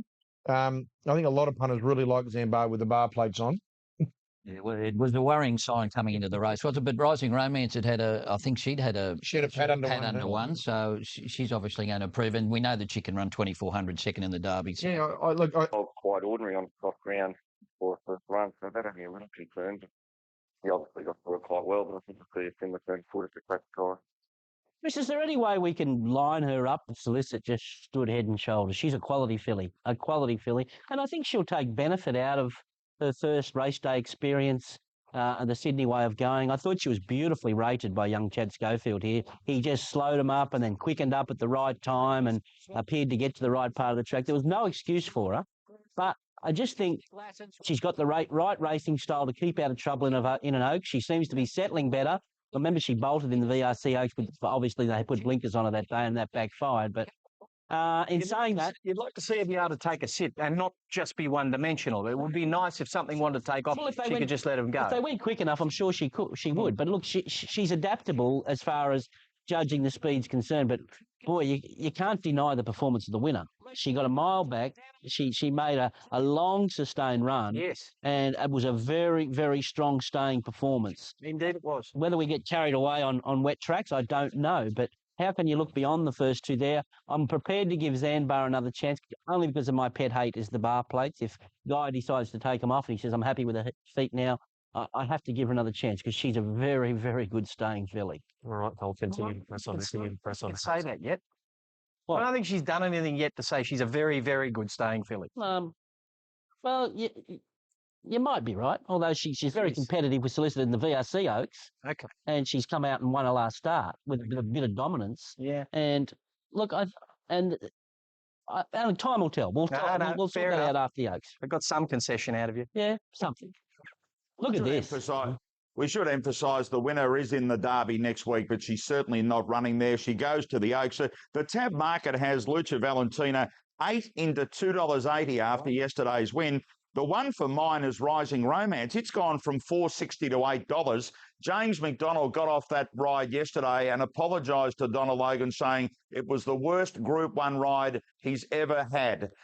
He ran into interference twice in the straight, and she gunned home late the last 100 once she got clear. Her market price of $8 is overs for mine, Ron, in particular, because I think that if she gets a... Well, all is in readiness for the feature of the day. The Tui's new Golden Slipper, Ronnie Quinton and Darren Beedman, two of the legends who have won this great race. They're parading in front of the trophy. We are 10 minutes away from the Tui's new Golden Slipper. Earthquake at $2.60. $3 available on the tote. She is the dominant favourite. It also gives us great pleasure. Favourite Earthquake. $3 was available this morning, Rich. What's available now? Oh, no. Huge go. I was at the call of the card yesterday. There was $3 bet, not anymore. Wow. Unencumbered, $17 into $15. Jabali, $51. Gibberlines has been 16 out to 18. Valencia, $21. A lot short of the tote. No surprise. The punters rallying to Tom. Cornrow, 18 out to $19. Law, $91, $1. They put up $2.60 Earthquake. If you thought you were going to get better, boy, oh boy, no way in the world were you. Into $2.40. She's been very heavily back. $2.60 into $2.40 Earthquake. And they've rallied behind this unbeaten filly. Number 9, Moss Fun, the second pick, has been $5 out to $5.50. Oakley Girl, Tui's new Golden Slipper. Let me tell you, the market mover is clear cut. Number 9, Earthquake, $2.60 to $2.40, Richo. That's big money on such a big race. No doubt. There's the red light. Stand by. And they're off and racing now. Moss Fun didn't come out all that well. She's last. And Oakley Girl began well and leads from Earthquake and Eloping, showing speed on the outside from Alpha Miss. Law's not all that far away. Then Jabali and Valentia going forward, followed by Modoc and Risen from Dowd.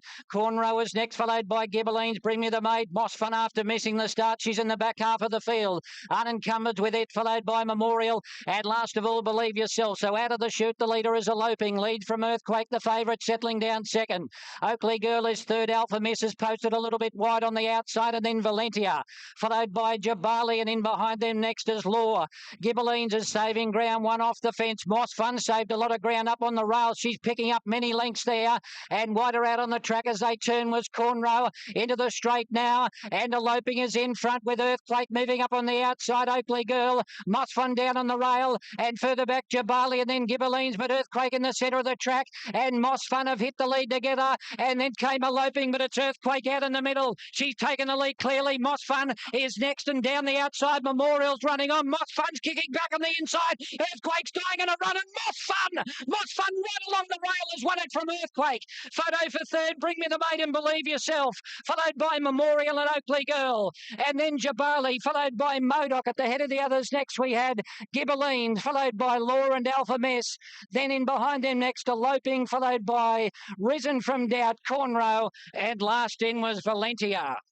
She was the last out of the gates. She stayed to the inside fence. James McDonald for the Hawk stable. She loves to sting out of the track, and she's got the job done. Number 10, Moss Fun wins. Number 9, Earthquake. They dominated the betting in the last 7 days. They've run one. Bring Me the Maid. Fillies run 1, 2, 3, 4, 5. The Fillies are dominant. Earthquake looked home, and James McDonald here. Congratulations, boys. A wonderful job. Mate, it's speechless, honestly. There's one bloke sitting on the couch. Not many people know, but he can't walk. And the only reason he's not here today, because we've got the yearling sales coming up, and the couch sitter, he's sitting on the couch, and he must have kicked the shit out of it the last 200, because I know we did here. It's fantastic. Look, we're going to ask James as well. Was there any plan? I know that it goes out the window when she's slow away. I know the plan was after under me, as I looked at Michael and said, oh, my gosh. Oh, I don't know. You know, you're lucky that you got a kid who's a man who last thing I said to him was don't panic. If something happens, don't blow it. He just rode for luck. He knew he's on the best horse in the race. He knew he got through the ground. He never got off the fence. He just knew what he had, and he just kept coming. The thing is, Wayne, every time she stepped out, she's taken that step, and then again today. I went to Adelaide last Saturday, and I hadn't seen her for 10 days. And when I saw her the other morning, I just said, wow. The old boy said she's right. Obviously, it means plenty now. I actually can't believe it. It didn't all go to plan. She just bobbed as the gates open, but riding for a team like John, who said he gives you instructions, and then he has a lot of faith in his jockeys to do whatever. And I've got to thank Jimmy Cassidy, who actually told me, if you're going good, hug the rail. And watching him beat me in the Coolmore, I learned a lot, and he definitely outrode me. How quickly did your mind have to change? Yeah, I just can't believe it, to be honest with you. Thank you, James. Well done. It's won it from Earthquake. Well, my shades of Miss Finland up the fence to win a golden slipper, but it was moss fun for Jazz McDonald and Team Hawks, giving the Hawks named 3 victories in this race, of course, off the back of Guineas and Forensics, and for $85,000 cheapy for in these modern day terms. Wayne Hawks, congratulations to you and all your team. Thanks for bringing the gong in. You've lost a bit on the way. Obviously, someone's pinched the jewels, but anyway, you still got it. I said it was worth about 80 grand in the what do you call it, the actual diamond brooch part. I said, I don't want to touch that. Your juveniles, and I mean, you bought them at all ends of the spectrum, and this is probably the cheapest one you bought. Looking back on the season so far, but she's won the Golden Slipper for sure. Is she the best 2-year-old you've stepped out this year? Well, she's certainly one of them, and that's not being too cocky, you know. Mum, I didn't realise, I didn't even know what ran second or third. Mum said to me this morning, amazing, 1st to 7th was all fillies. And I said, well, you look at that horse who ran the Magic Million Invisible, he's pretty good. And Nostradamus, who ran the Blue Diamond, he's a smart horse too. So I said, the fillies might be good, but we've got a couple of good colts at home. So is she the surprise packet of the bunch, though? In some respects, because she just kept raising the bar. You know, I mean, if that's not a proper quote, I don't know what is. Was there any talk going to the race that the fence might be okay, or where to go in the race, or you left it up to him? No, it was, they were all just coming wide, and it was just, the biggest thing is when something goes wrong, don't panic. And no matter who you are, you just shouldn't panic. Just take it easy, don't panic, and you've got to ride for luck. And that's what James did. I mean, he goes and rides his normal race. He would have probably been out in the middle there somewhere. Well, you got to take the bull by the horns, so to speak, and ride for luck. And it's one thing. My father is also who defied the bias so many times and stayed to the fence. He has late in the day. Well, we've seen it in a slipper before. I think Miss Finland, feeling ready, even sort of not to ride on the fence, but a lot of them. Yeah, Sebring got back and sort of cut the corner as well. So probably not done to the same extent, but it certainly was a brave move on the day. I'm not taking. Very gallant, Richie. When Moss Fun didn't jump, I sort of cruised across with Oakley Girl, and then just strode along with the leader, and she travelled really well throughout the race. I was pretty confident approaching the last furlong, and I thought I was a winner when I went for her. She might not have just enjoyed that ground the last 100 yards. Moss Fun was full of running and showed that she enjoyed it, whereas my filly might have just folded up underneath me the last bit. She ran right up to her name, didn't she? Look, if anyone's seen her, she's yay high. Not much of her, but Gerald's done a fabulous job getting her to the Golden Slipper, and for her to run fourth, it was very exciting. Outstanding run. It was just a bit disappointing that we drew so bad. I think if she draws definitely inside a little bit better. We wish we had 7 says. Right track and give a kick, but I don't think it made a difference. The best horse won. Races. And what about the 2-year-old fillies? They just smashed the colts. They've smashed them all year. And up on the inside, she'd run second in the Riesling to Earthquake, but came out number 1 in the Golden Slipper for Team Hawks, who are having a wonderful run. And Mike, we're talking about the weather all day. Obviously, he was at home, and the way the track was planning out, 4th one out, 5th one out. Just try and be behind the speed. That was the plan. But when she missed the start from the barrier, it was just game over. Ride your own race, and that's what he did. So there was no plan to.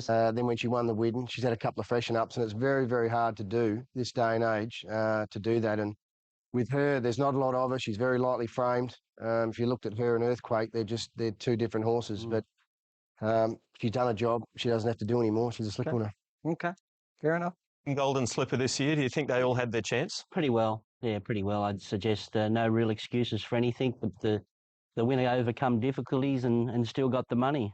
She had a few probably pluses with the wet track, but she had a few minuses as well with the slow start and giving away a few lengths. What about the favourite Earthquake? What did you think of her? No excuses. Like, she'd had a few little hiccups. Obviously, she had a spike in temperature earlier in the week, and she did a little bit of work to get here, but that's hardly an excuse. She was there to pounce and race away.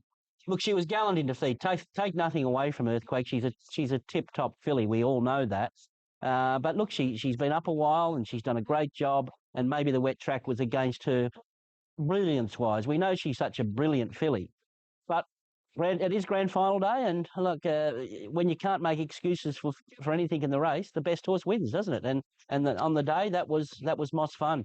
Geez, there were some nice fillies in that race that ran home behind the placings there. I mean, I think the first two are great fillies. That if it had gone either way, it would have been a great result. But these are really good fillies running home behind it. And where's the first colt over the line? He's back. It's Gibberline's back in the ruck. Well, yes, that's your old theory. If the Colts don't win the Slipper, it's a weak year. Well, we'll see. What about Oakley Girl was sensational. She's first up into a golden slipper on a testing track, and for her effort to hold on, she'll be hard to beat in that $1 million race. I'd love to see her on a dry track like those brilliant fillies. Although Moss Fun's a brilliant filly as well. I like to see them on top of the ground where they can use their advantage. Welcome back to Royal Randwick. Unfortunately, the rain has come again. We have a filly at the top of the weights who is the favourite here. It's always a great task, isn't it, for the filly to give weight to the boys. Gypsy Diamond is the favourite. They opened up at $2, far too short. Has now got out to $2.60. And Gypsy Diamond is the favourite. $2.20 on the tote. Rock Sturdy. He's moving past two horses just after the start, but coming out well, Signorin with O'Reilly's Revenge, and Liberty's Choice is in between them, but O'Reilly's Revenge is coming across from a wide alley to take up the lead. Leads from Signorin, Liberty's Choice and Gamble's Town, and Equator's back at the rear and covering a little bit of ground. O'Reilly's Revenge in front, 650 out. It leads by a length on Ryder, is now gone to second. Liberty's Choice is third, followed by Casino Dancer, still out a little bit deep, and then come in behind them, Signorin, saving ground on the fence. Then Gamble's Town, Gypsy Diamonds in between horses as they roll to the home turn, and then Cast in Stone, Malice, Rock Sturdy second last, and Equator's at the rear of the field. So as they turn for home, the leader now is Ryder hitting the front. Ryder went up and led. Gypsy Diamonds trying to push out inside Casino Dancer, and it's giving chase, and Liberty's Choice on the inside. Gypsy Diamond got the split at the 200. Favourite hit the lead. Casino Dancer on the outside trying to go with it. The fillies are 1-2, but Gypsy Diamond is home. She races away and goes down to beat in second Casino Dancer, Rock Sturdy third, then Liberty's Choice, Malice and Ryder, Cast in Stone, followed by Gamble's Town, O'Reilly's Revenge, Equator, and last in was Signorin. Well, it was a Doncaster consolation for number one, Gypsy Diamond. She gave the boys weight and she gave them a beating. Number one. 12, 8 and 4. She pays $2.60 and $1.50. She pays $2.60 and $1.50. Casino Dancer, $81 into 26. She can have $5.70 to place. Next race, number 2. This was one of the popular wins for punters yesterday. Gypsy Diamond, she was very well supported. James McDonald on board. He was in an awkward position there coming into the home straight, Ronnie, but a gap appeared. He drove her through and she went on to get the money. He kept his cool because she was slow into stride, so you go straight to plan B. You don't panic and hunt him up. And he's just in the zone at the moment, this McDonald. It was a cool, calm and collected ride. He took a narrow split when he had to take it. He had confidence in this mare who was primed up to run well in the Doncaster Mile, I must say. They say she'd been working brilliantly. She looked the good thing of the day, and she was the good thing of the day.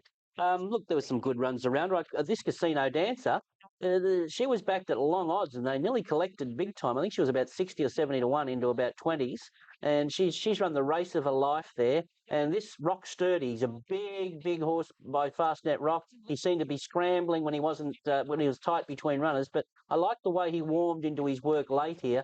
He's a horse with a future. There's no doubt about it. He's relatively lightly raced. And he's a nice horse. But she was a class above him. Gypsy Diamond was a very easy win. Go to the Chairman's Handicap, a traditional lead-up, of course, to the Sydney Cup. Sartorius backs up from the BMW. The Offer and Opinion, who met last start in the Mannion Cup. They are the three key runners, according to the punters. The Offer, $2.80 into $2.60. And the offer jumped out okay. Tremec and Hippopus were probably the best into stride. Retort Courteous from the outside. Marble is starting to go up on the outside and challenge for the lead. Hippopus in the centre may just have a slender advantage here from Retort Courteous, and Tremec's going to let them go. The offer is starting to rail up near the inside, and Sartorius just up in front of it, in fact. Followed halfway along the back straight. They run 1,200 to go. There's been little change in the order. And the leader here, Retort Courteous, about a half a length in front of Hippopus, is going up a little bit. Retort Courteous in front of Hippopus, who's running second, and then Tremec and Sartorius next, followed by Like a Carousel. Here's the first move. Opinion is now hooking out to stride forward. Sartorius saw him coming, so he's been flushed out. And then further back, the offer is letting them go for the moment, followed by Lucky Liaison and then Desert Journey. So they're starting to pack up. Hippopus put its head in front. 600 out. Hippopus and Tremec hit the lead from Retort Courteous. Sartorius being slapped down the shoulder. Then Like a Carousel, followed by Opinion. The offer will need to get moving. He's hooked out pretty wide, but he's still giving the leaders a bit of a start. And then Lucky Liaison. It's Hippopus and Tremec in front, followed by Sartorius. Now the offer is starting to pick up on the outside, and Desert Journey cut through down near the inside. The offer is starting to stride up on the outer. He's coming up now to challenge. 200 to go. And the offer, slugging through the ground, has hit the lead from Tremec and Hippopus, followed by Sartorius. But it's the offer. Tommy Berry, good on you, Tommy. And the offer's racing away, and he'll go down to win it from Tremec and Hippopus, followed by Sartorius, and then came Desert Journey, Like a Carousel, Opinion, Lucky Liaison, and last in Retort Courteous. Yeah, good on you, Mark. Well done. Good on you, Tommy. Great call, Mark, but that's what we wanted to see. Tommy Berry, the punters were spot on. And I know he dedicates this win to his brother Nathan. He's been desperate to ride a winner for the last 7 days. You can see him just starting to swell in the mouth and in the eyes. And Tommy Berry, good on you, Tommy. He wins the Chairman's. He blows a kiss to his brother above. Number 3, the 6-3 and a slog, 36-28. So 2 1/4 lengths, though. A dominant win by this horse. Now the dominant. Yeah, well, that was Nathan's win today. It's been the hardest week of my life, that's for sure, but no harder than it has been for Nathan himself. And you know, coming here today and being able to ride a winner for him is very special. It's not just something I love doing, it's something that Nathan loved doing, and I'm very fortunate that I can live his dream as well as mine now. When you got... Yep, and that was the feeling of all at Rammer yesterday. Good on you, Tommy. We'll hear from him shortly, but the offer, a Ballarat Cup winner in the wet, a Manion Cup winner in the wet, a Shamans winner in the wet, and it'll be wet for the Sydney Cup, you would think, in a couple of weeks' time. And he's another importer who's taken to it well here. Well, he let them all go, and just for a second or two coming to the turn, Richard, I thought, well, maybe he's waited a bit too long, but he's a superior wet tracker, and once he got out into the clear, he did grab them and was much too good at the finish. What do you make of Sartorius? Won't back up in the Sydney Cup if it's going to be a track condition like that again. Opinion, Mark? Funeral and everything along the way. We can't thank them enough, and we'll never be able to repay them for what they've done, but... it just shows what a special man and a great brother he was. Well, I know it's been said many times, but what a stoic star he is, Tommy Berry, and well done to him and all in the family for the way they handled it. And it was a special moment there, Rich. And well done, Tommy. It was a very special win on the offer there. Very nice stayer too. The offer, he's now won the Manion Cup and the Chairman's as well. And Ron, if they get a wet track on Sydney Cup Day, he'll be pretty hard to beat. That's what it's all about. If it's a wet track, he'll start shorter than the price he is at the moment. If it's a dry track, he'll start longer. The writing's on the wall. It looks like it's going to be a wet track, but he's a strong stayer. 2 heavy track wins on the board here. Don't know about the opposition behind him, but I suppose this is what he's going to meet next time. Tremec seems to have found his form. Hippopus is a grinder. I expected more from Sartorius. I thought he was terrific in the BMW last week, but he didn't back that form up, and the marketplace knew that because he was very soft in the market. But look, all eyes are for the winner, aren't they? He dominated the last 50 or 100 metres of this race and looked a real good Sydney Cup trial, Richard. Yeah, he was a bog tracker in Europe too. They nailed him as an absolute wet tracker there, which was then a risk bringing him to Australia, where they tend not to get as many heavy tracks, but he's got the right ones this week and he'll win here. Let me just say, the Randwick crowd were great here because when Tommy Berry came back to scale, the cheer for him was bigger than for any other race on the day. So and I think they understood, what that meant in the context. And, I think that was, it added to that race. Sure. It lifted it beyond where it possibly was class-wide. Here he is. Yeah, it was a very special win, and we should point out too that a fund has been set up. Money raised will go towards research into Norse syndrome, and that's going to be conducted by the Epilepsy Society of Australia, and we'll bring up the details in just a moment, how you can donate to that. It's it was a terrible... The replays, the dogs are barking this. Who shot the barman? The Kiwis will tell you it's going to win the Melbourne Cup. Okay. They love it. Yeah, well, there's the biggest street corner tip in the world about it. So I'm going home to look at all his replays this morning. You'll be impressed. To Royal Randwick, and wasn't it fantastic to see their queen? I'm joined by the host of... That's our look at the pedigree point of view to handle this heavy 9 track for the Inglis sires, the first of our Group 1s. And now this one's for the 2-year-olds, over 1,400 metres, 10 minutes out, and commentary booth at the moment. It is bucketing down here at Randwick. Gee, you feel for all the connections and everyone involved with bringing on this magnificent day of racing. The big fella upstairs hasn't been kind. Hopefully we can find some produce. And it's the first race of the championships. It's the one that we're going to get the big trophies. Jumping out well, Unknown Destiny, Unencumbered, and Time for War all came out of the stalls fast, and Time for War will rush through to go to the lead from Unknown Destiny and Unencumbered. Cornrowers over on the inside. Miss Interiors moving up on the outside into 5th spot, followed by Scratch Me Lucky. Then Lucky Racky, followed by Peggy Jean and Believe Yourself. They're a long way back. Kamayans on the outside of them, and Zululand last of all.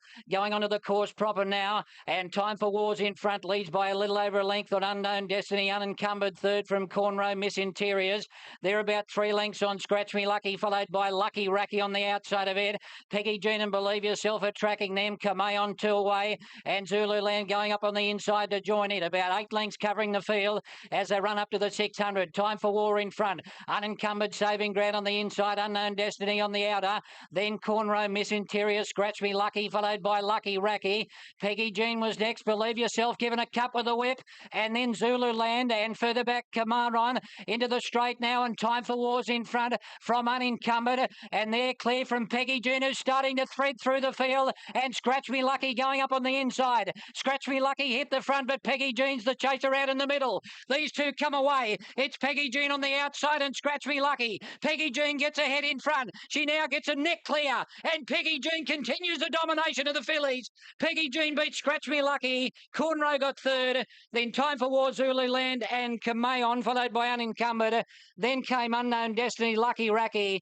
Believe Yourself was under the whip at the top of the straight. She didn't run on, and last in was Miss Interiors. Number 8, Peggy Jean. She wins the Group 1 English Sires, the first race of the championships. And Nasharilla gets another Group 1. He's in white-hot form for the boys from Triple Crown Syndications.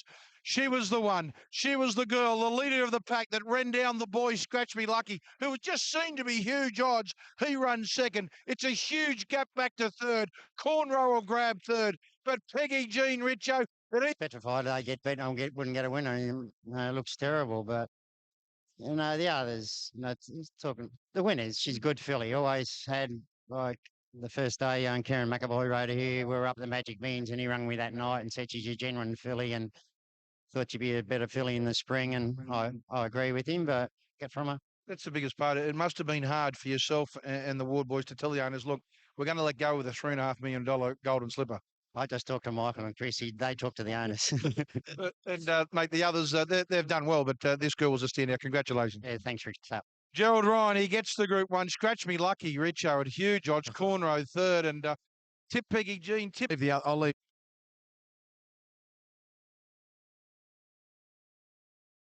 Work that one out. 8, 6, 2, and source. It's a Group 1. No, look, I had an opportunity, thankfully, to ride her about 3 or 4 weeks ago in a trial, and come back and said to Gerald, I whispered, I don't know how many people heard it, but I said, if this isn't a Group 1, I've never ridden one, and she lived up to that today. What was it about that? Cornrow got As Mark points out, great year for the girls, a great year for this syndicate here, bought originally by Belmont Plus, a $25,000 weanling on sale at the Classic sale.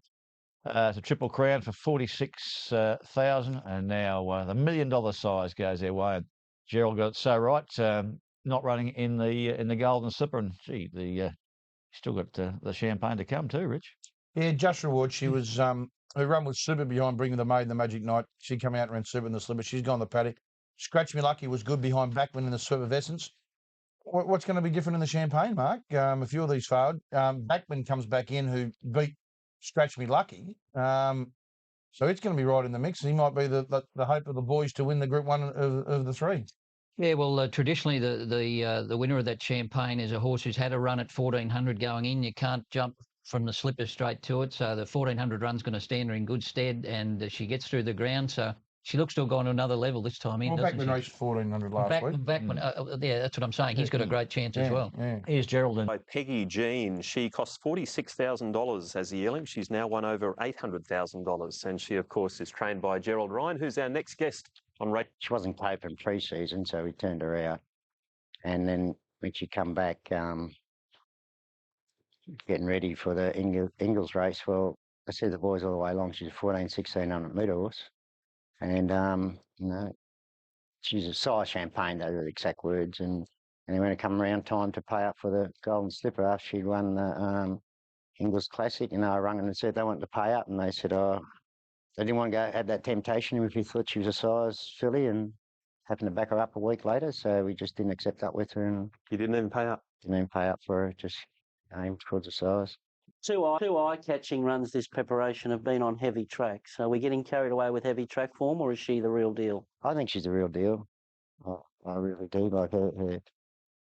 Just back on the size, we can roll the vision. I think you had another couple of fillies, believe yourself, who just didn't handle the going whatsoever. And I thought on the point of the turn here, when Lucky Racky made a move here in the Reduced Choice colours, I thought, hello, she's going to run straight past him, but just her wheel started to spin as well. She's a filly, I reckon. She's probably, at the end of her 3-year-old days, she'd be the best of them. I think she's doing raw ability now, but Lynn's always had a good rap on her as well as I do, and getting to the corner, I said... Look, it's one of those days where you'll go mental trying to, sort out the form of these things that have failed. Fantastic job, this preparation, but all these 2-year-olds, most of them haven't been exposed on tracks like this, and some horses will get through it, some horses won't. Scratch Me Lucky was a great run along the, he saved ground on the turn here, got the right part of the track, and some nice horses failed here. So maybe Cameo. Yeah, he's a lovely horse, and I'm sure he's up to this class, but he's a big, heavy horse who just didn't get through the going, and there was a number of cases of this throughout the day. So as far as looking for horses to follow as the future is concerned, I think we can only look for horses that handle the wet track for future reference. Okay. Gee, it was a good day for Rosehill horses yesterday too. Well done to the Rosehill train. For the big one, the ATC Derby. What a classic race it has been over the years, and a big full field on testing conditions. We'll certainly know the best stayer coming out of this race, and the punters believe it's Criterion, who is the $3.10 favourite, ahead of Thunder Fantasy and also a Singing Flame. Singing Flame will be the one into $2.90, Rich, but there's money for others. Yeah, most definitely. Let's go right down the board. Criterion, dominant favourite for the Derby. 3.10 into 2.90. Puccini to New Zealand to $11 into 9. Thunder Fantasy 6 out to 8. Savvy Nature 15 into $13. 2-pack Armaroo 14 out to $16. Singing Flame 9 into $8.50. Clearly, according to the team upstairs. 8 Gallatin, the Nathan Berry Tullic Stakes winner, is the market mover here for the Derby. Criterion, the favourite, has drawn gate number 1. From gate number 2, missed it by about a length. Terranado went straight back to the rear. There's plenty of pace from out wide here. Surge Ahead is doing just that and will lead from Best Case, and Puccini being dug up along the inside. Then Solo Saga, followed by Savvy Nature, and Hooks on the inside. 2-pack Amaroo racing a lot closer today. He's going up into about 7th or 8th spot. Cadillac Mountains wide, and Criterion going up underneath that pair. Then Thunder Fantasy, followed by Singing Flame, Crime Fighter, and then Terranado. Here's Gallatin with about 1,100 metres to go. Leader is Puccini, shows out by about 2 lengths. Surge Ahead in second. Cadillac Mountain still out wide facing the breeze. Solo Saga the centre. Followed in behind them by Best Case. Hooked is behind that trio.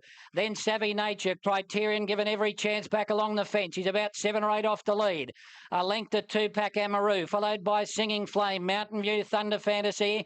Then Terranado. Surging Wavers next. Followed by Crime Fighter. Corabiti, here's the Casino. And Gallatin quietly ridden at the rear. 650 to go. It's still Puccini in front. The Kiwi showing out from Surge Ahead, Cadillac Mountain. Here comes Tupac Amaru letting loose. He's about to move up and make a line of 4. Then Best Case Hooked is being held together on the rail, followed by Savvy Nature.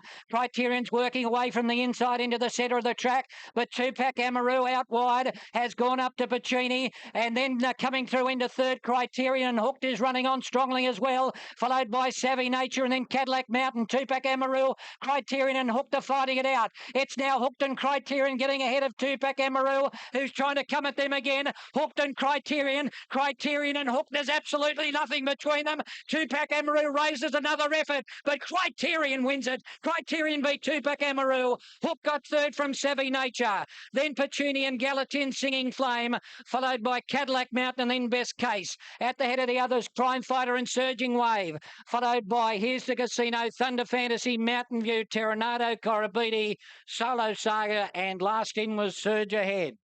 He's won the Rosehill Guineas and he's backed up. The win wasn't as big, but he wins again. Number 1 Criterion. He wins the Australian Derby. He beats Tupac Amaru and Hook back along the inside. But number 1 Criterion, he's been the best staying 3-year-old, and he was too good again. Huey Bowman, he reckon he went back about a length and just to make it a Sebring in the Derby. Yeah, unbelievable, Richie. You know, we got him for the slipper. And it just shows you, there's no rules in racing. There's no rules, but he's been furnished and, makes a difference. It certainly does. Huey, like in the Rosehill Guineas, he just rode him where he was comfortable and bided his time. Yeah, well, yeah, he said to me, I'm not going to change tactics. All I said to him was, please get off the fence. That's all. And he did. I reckon he went Australian racing, and there are the interim divs. 1 defeats 12, 9 and 4, 290, 160 for the winner. David Payne, and he's raced at the top level his whole career, and he broke through for a dominant win the other 2 weeks ago, and we were very confident here today. And the rain only made me more confident because he showed me what he could do on rain affected ground 2 weeks ago, and he didn't let me down. Did you go out there? Look, it was just a case of finding the runs when they came, but I thought Hooked was going to put down a legitimate challenge, and I feel he did at the 300, and I was a bit worried. But at the 200, my horse just went to another level, and like I said, I'm just so proud. That's he's been a tremendous sire. I mean, as it's developed, become a sire of good 2-year-olds and now Derby winners. Versatility. Did you think he was going to be a 2-year-old, or he was bred to be a Derby type? Well, when I was offered the horse, that was the specific race for him, the Golden Slipper. And when we put him into work, he was always a laid-back horse, and he won 3 as a 2-year-old, the group races. So, but we always knew that he was going to be better once we stepped him up. Sub-Zero top stuff. And Glenn, won those colours, won a Victoria Derby with Monaco Consul. Huey's won 3 of the Victorian Derbies. Lion Tamer, thanks to Polanski, and now gets his first in Sydney there with Criterion. So Owen Glenn, was he in France yesterday apparently? Yeah, he was in France and he had his representatives here. What's Sir Owen? I mean, we know he's a passionate Kiwi racing fan. What's Sir Owen's lot in life? Do you know? I think he had a logistics business and he sold it for a fortune. So, which you haven't taken a shoulder. that helps. I think it was euros. So. He comes off here. He wanted to get away from the inside. They get around one. Now he's following Savvy Nature through. He'll go back inside of Savvy Nature. Tupac Amaru makes a quick dash and he gets up to the leaders now. You're thinking, hold on here. Now they come back together, Hooked and Criterion. It looked like it was going to bolt him when it got this split here. He looked to be going much better than Criterion, but he just didn't really stay the last little bit, did he? Yeah, well, he gets through here alongside him. Tupac's probably got a length, but they've now got him back to. And Savvy Nature, he's just honest in all the races, isn't he? He runs a clear 4th in the race. But this last little bit now, he gets rid of Hook, and then Tupac comes again. But Huey puts it away, as David said, right there. And now it's just hands and nails, just pushing him. He's already given his all. And he was the dominant horse. What did you think of Tupac's? Opinions were divided that he went too early, or is that the way to ride him because he's a one-pacer? You know, some people were tossing up either way. Yeah. What do you think, Rich? I don't know. I was there last night and I watched it a few times. I think you got a different view if you backed it. You know what I mean? Like if you backed it, you're saying, well, he's gone blind Freddie could say he's gone early. Even running in the Sydney Cup, didn't handle a track. I don't think we've raced at Randwick on a track that heavy before. It's the heaviest I've seen it. And I must be honest, I was concerned about with Criterion, different texture of the turf compared to Rosehill. But it worked, thank God. What's it? Now won the Rosehill Guineas Derby double. Good horse. Yeah, he ran right to his Rosehill Guineas form, didn't he? He was sort of always in control. Bowman's a master of the stayer. He switches them off. He times his run perfectly. I thought Karen made the right move on two-pack Amaru here because he's a real grinding type of horse who has to be ridden this way. When the pace slowed, Karen says, no, I'm having no part of that. And he got this horse into his rhythm and made a move. And look, Hooked was bolting on the inside here. Blake Shin had sort of been in the same view, followed him all the way. He cut the corner, and I thought, at the top of the straight here, when he got underneath him, I thought, hello, you're going to out-sprint him. But he's no star Hook, but I love the way he was trained for this race by John Thompson. He did a fantastic job getting this horse to peak on the right day. Not with a desired result, but that's the best we could expect. Honest, Hook. Yeah. He just tries every start. Look, Hugh Bowman, beautiful ride here, and he does ride well in staying races, there's no doubt about it. He took the free ride with two-pack Amaru. He sort of got towed into the race by two-pack Amaru, albeit they diverged on the corner and he had to go to the inside and two-pack went around the outside. But I think the ride was as much about that horse winning as anything. It was a beautiful... Well, that's how he rode him in the Guineas as well. Yes, it was a beautiful ride. I don't think... Look, I know this is never popular. I don't think they're a great lot. I think they're a pretty ordinary bunch well, of they three ran fourth and fifth in the Victoria Derby. Yeah. Well, First and second there, fourth and fifth in the Victoria Derby. That might be true. Thrill of victory, and Huey Bowman, brilliant there on Criterion, winning the Australian Derby. The Group 1 racing continues. We go to the Darley TJ Smith Stakes, over 1,200 metres worth $2.5 million. Weight for age sprint over the 1,200 metres, and the highest rated horse in Australia is the favourite Lincoln Rupee, 380 out to 440, now into 420. We go into the mounting yard. This furlong because he'll be coming. Well, $4.40 now into 420. I think the simple fact of the matter is if he handles the wet, he wins. I think he's the best sprinter in Australia, perhaps the world. So he was a very $8.50 out to $10. Gordon Lord Byron 5 to $5.50. Lincoln Rupee 4.40 into $4. Falls out. Rebel Dane 9.50, 10, 9.50 solid. Tiger T's 71, 100 to 1. Aeronautical. See the World at 61. I might go there because Joe Pride's there and he trains See the World with now $3.80. Wow, they're coming for him now. Lincoln Rupee, Richo, 4. All one's tried to rear up there. Lincoln Rupee came out fast down to the inside. Snitzerland began well out wide on the track and is showing good speed, and so too up there as Steps in Time, and Buffering is now starting to roll through near the inside as well. So Lincoln Rupee leads from Buffering and Steps in Time, Snitzerland, then Tiger Tease, followed by Villa Verde just in behind them on the outside is Sweet Idea from Sessions and Rebel Dane and Gordon Lord Byron. He's just a little bit past midfield. Then See the World, followed by Bell Sprinter, Aeronautical, Sham Express and Famous Seamus is last of all.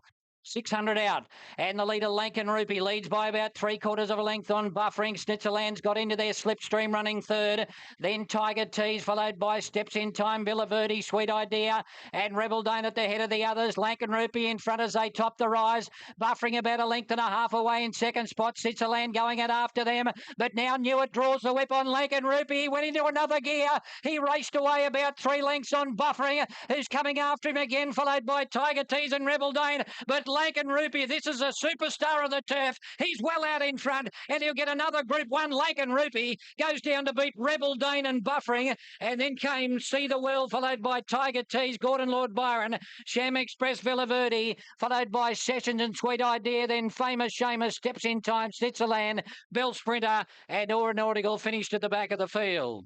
How did they bet $4.40? And as Mark said, he's a superstar of the turf. He's the best sprinter in Australia, and I'll say it. I think he's the best sprinter in the world, Lincoln Rupee, since he's been gelded. He's done the Oakley Plate.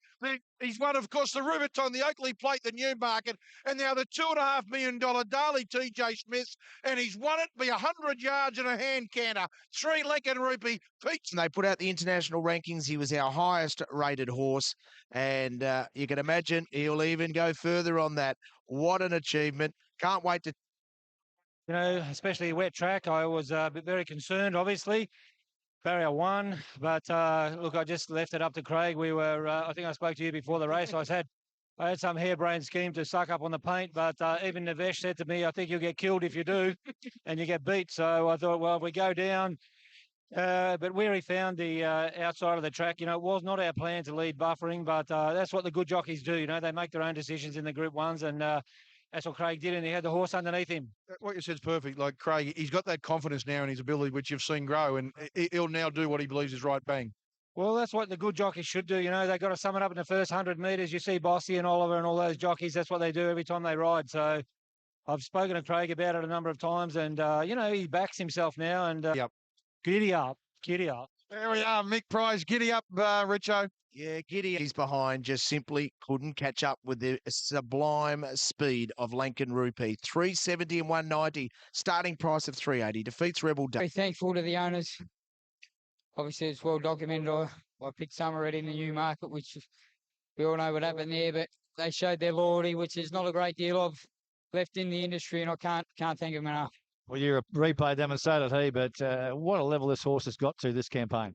But it's scary. I truly believe he could go anywhere in the world now and be dominant. He wasn't all that comfortable in the ground today. He just, once he flew the gates, I just let him tow me for as long as he could. And he was getting a little bit leg weary on the line, but he had him well and truly covered. You've been around went into the race as labelled the best sprinter in the world, and only enhanced his reputation. That was absolutely spectacular. Confident ride by Froggy Newitt, and I think you just believe your eyes there. That we've had the best sprinters in the world in this country for a long time, but he might have even given Black Caviar a touch up there if he on his day, on his best. Yeah, look, you don't want to compare it, and I know what you're saying, but he's a star. He was a good horse before he was gelded, but wow, the Rubiton, the Oakley Plate, the Newmarket, and now the TJ and vintage TJ. They're all chasing 2.5 million. Everyone that could be there was there. They're all chasing him. And he took, and like it wasn't that no one in their right mind thought he'd lead buffering in that. No, and he had to do it at both ends, Richie, didn't he? He had to go, you know, very fast in the early stages to try and get into a position where he thought the best part of the track was. He's a week if they were on, and go anywhere and ride him. He's tremendous. What are the plans for the horse, Bruce? Phil, no Brisbane and no overseas. No overseas. Mick said, what's the point? The prize money's too good here. And he's a gelding. Yeah. So he's not going to... No, you're not going to shuttle or anything like that, so he can't shuttle he to can't improve. Over there and go and stand in a paddock and get money. He can't. I mean, it's great for Australian race. Yeah, it was unbelievable. He was $600 out on my feet. He just didn't come through that soft patch. And when he's obviously the best part of the track's in the straight, geez, he was brave. He launched. Last furlong was really good. The winner seems to have just gone to another level as he showed in Melbourne, but this fella tried his guts out as he always does. Very gallant. You know, couldn't ask any more than what he gives. It was a tough ask for him today, but he stood up to the mark and run out of his skin. Tom Hogan and his crew did a great job. So did Gordon Lloyd Byron to freshen up. Unfortunately, Mother Nature reared her ugly head and he just never got traction. So for him to finish 4th or 5th in that run was an excellent run. They were a bit too nippy for her today. Too wet for him. 800 I was really happy, sort of lobbed on the back of Buffering and Froggy, and just when I got to that 600, I was struggling in the corner. She struggled. You know, you could feel it really. You got a feel for Buffering, don't you? He lined up against Black Caviar, start after start, and she's finished, and I'll take on now. I've got to take on Lankan Rupee, but he was brave. He certainly was. He was one that sat closest to him, and they just kept running, and that was the thing that the back markers never got it in the race. I think it was a dry track. I know it sounds funny. I think the winner wins easier. That's how dominant I think he is, Lankan Rupee. The sprinter, Lankan Rupee, you had a runner in the race. I don't think you saw which way he went. I didn't. Lankan. I remember right back in the autumn in the spring when Snitzerland beat Lankan Rupee at Caulfield. Mick said to me, "If this horse circled now, he's a Group 1 horse." And then they gelded him. I watched him win on a Friday night over 900 metres at Mini Valley, and he was pretty electric that night. Then he had a miss, and then we struck him in Oak State. And I reckon that was a race of carnival watching it. Lankan Rupee and Snitzerland, the last 600 metres, they just ran their insides out, those two. It was a terrific race to watch.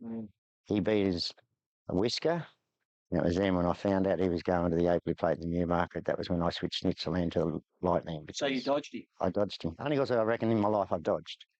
But I reckon he's, I'm not saying he's Black Caviar, but I reckon a couple of times I watched him, he give Black Caviar a run for money on his day. Well, that's big.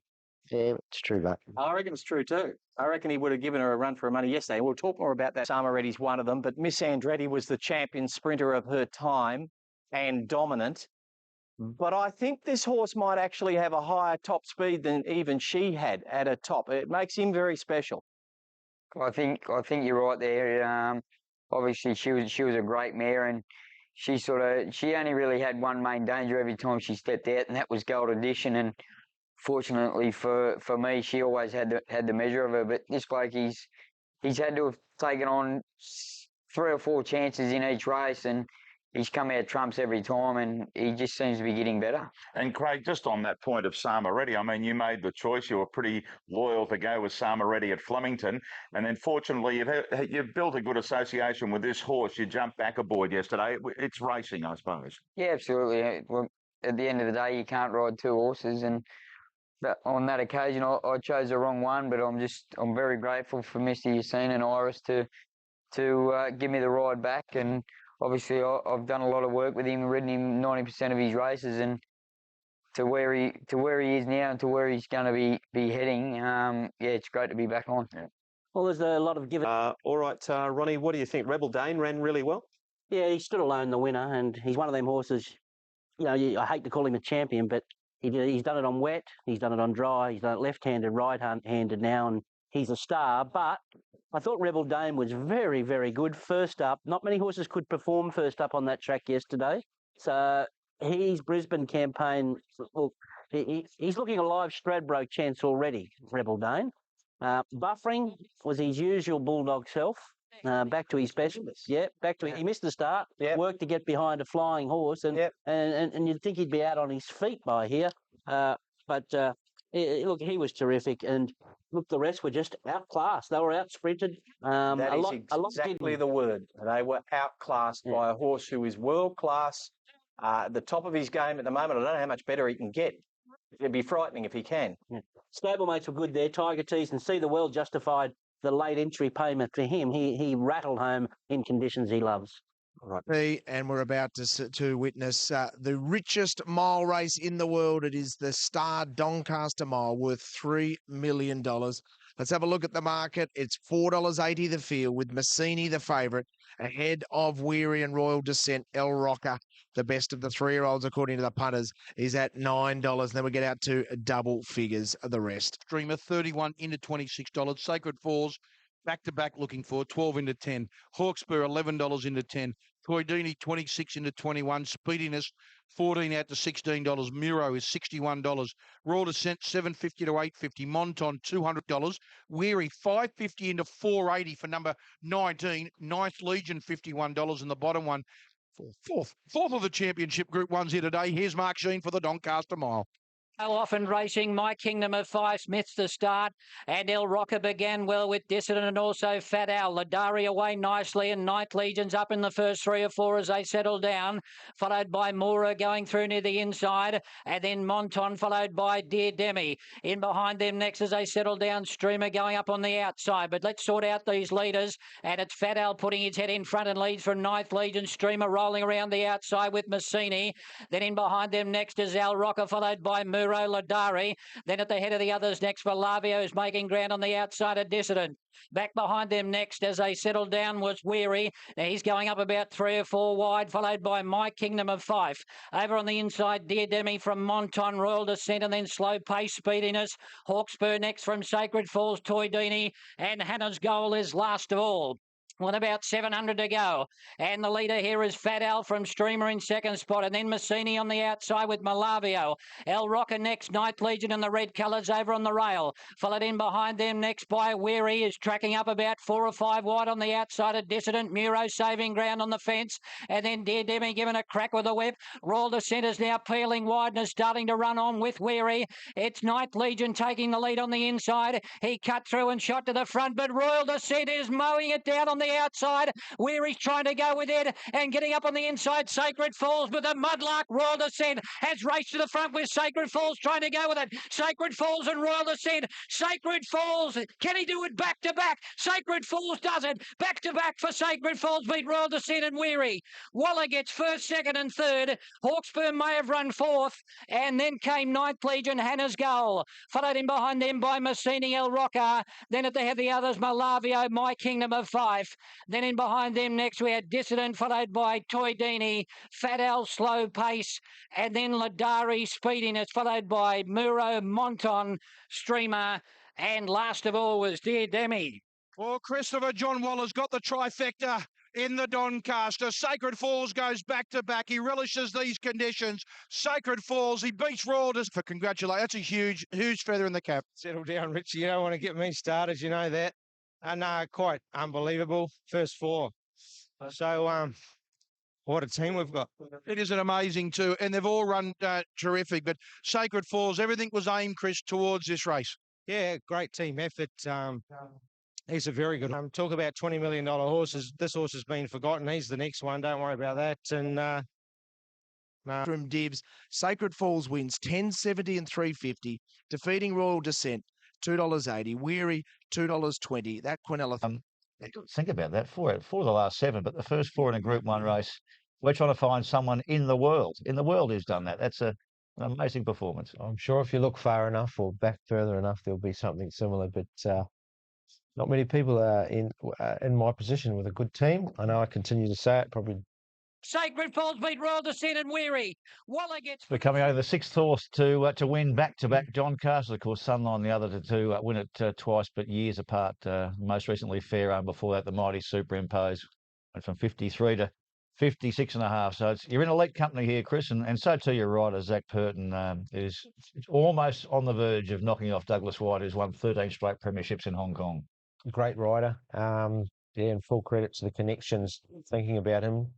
And he committed to the ride all the way through, which was good. And, gee, he's matured as a rider.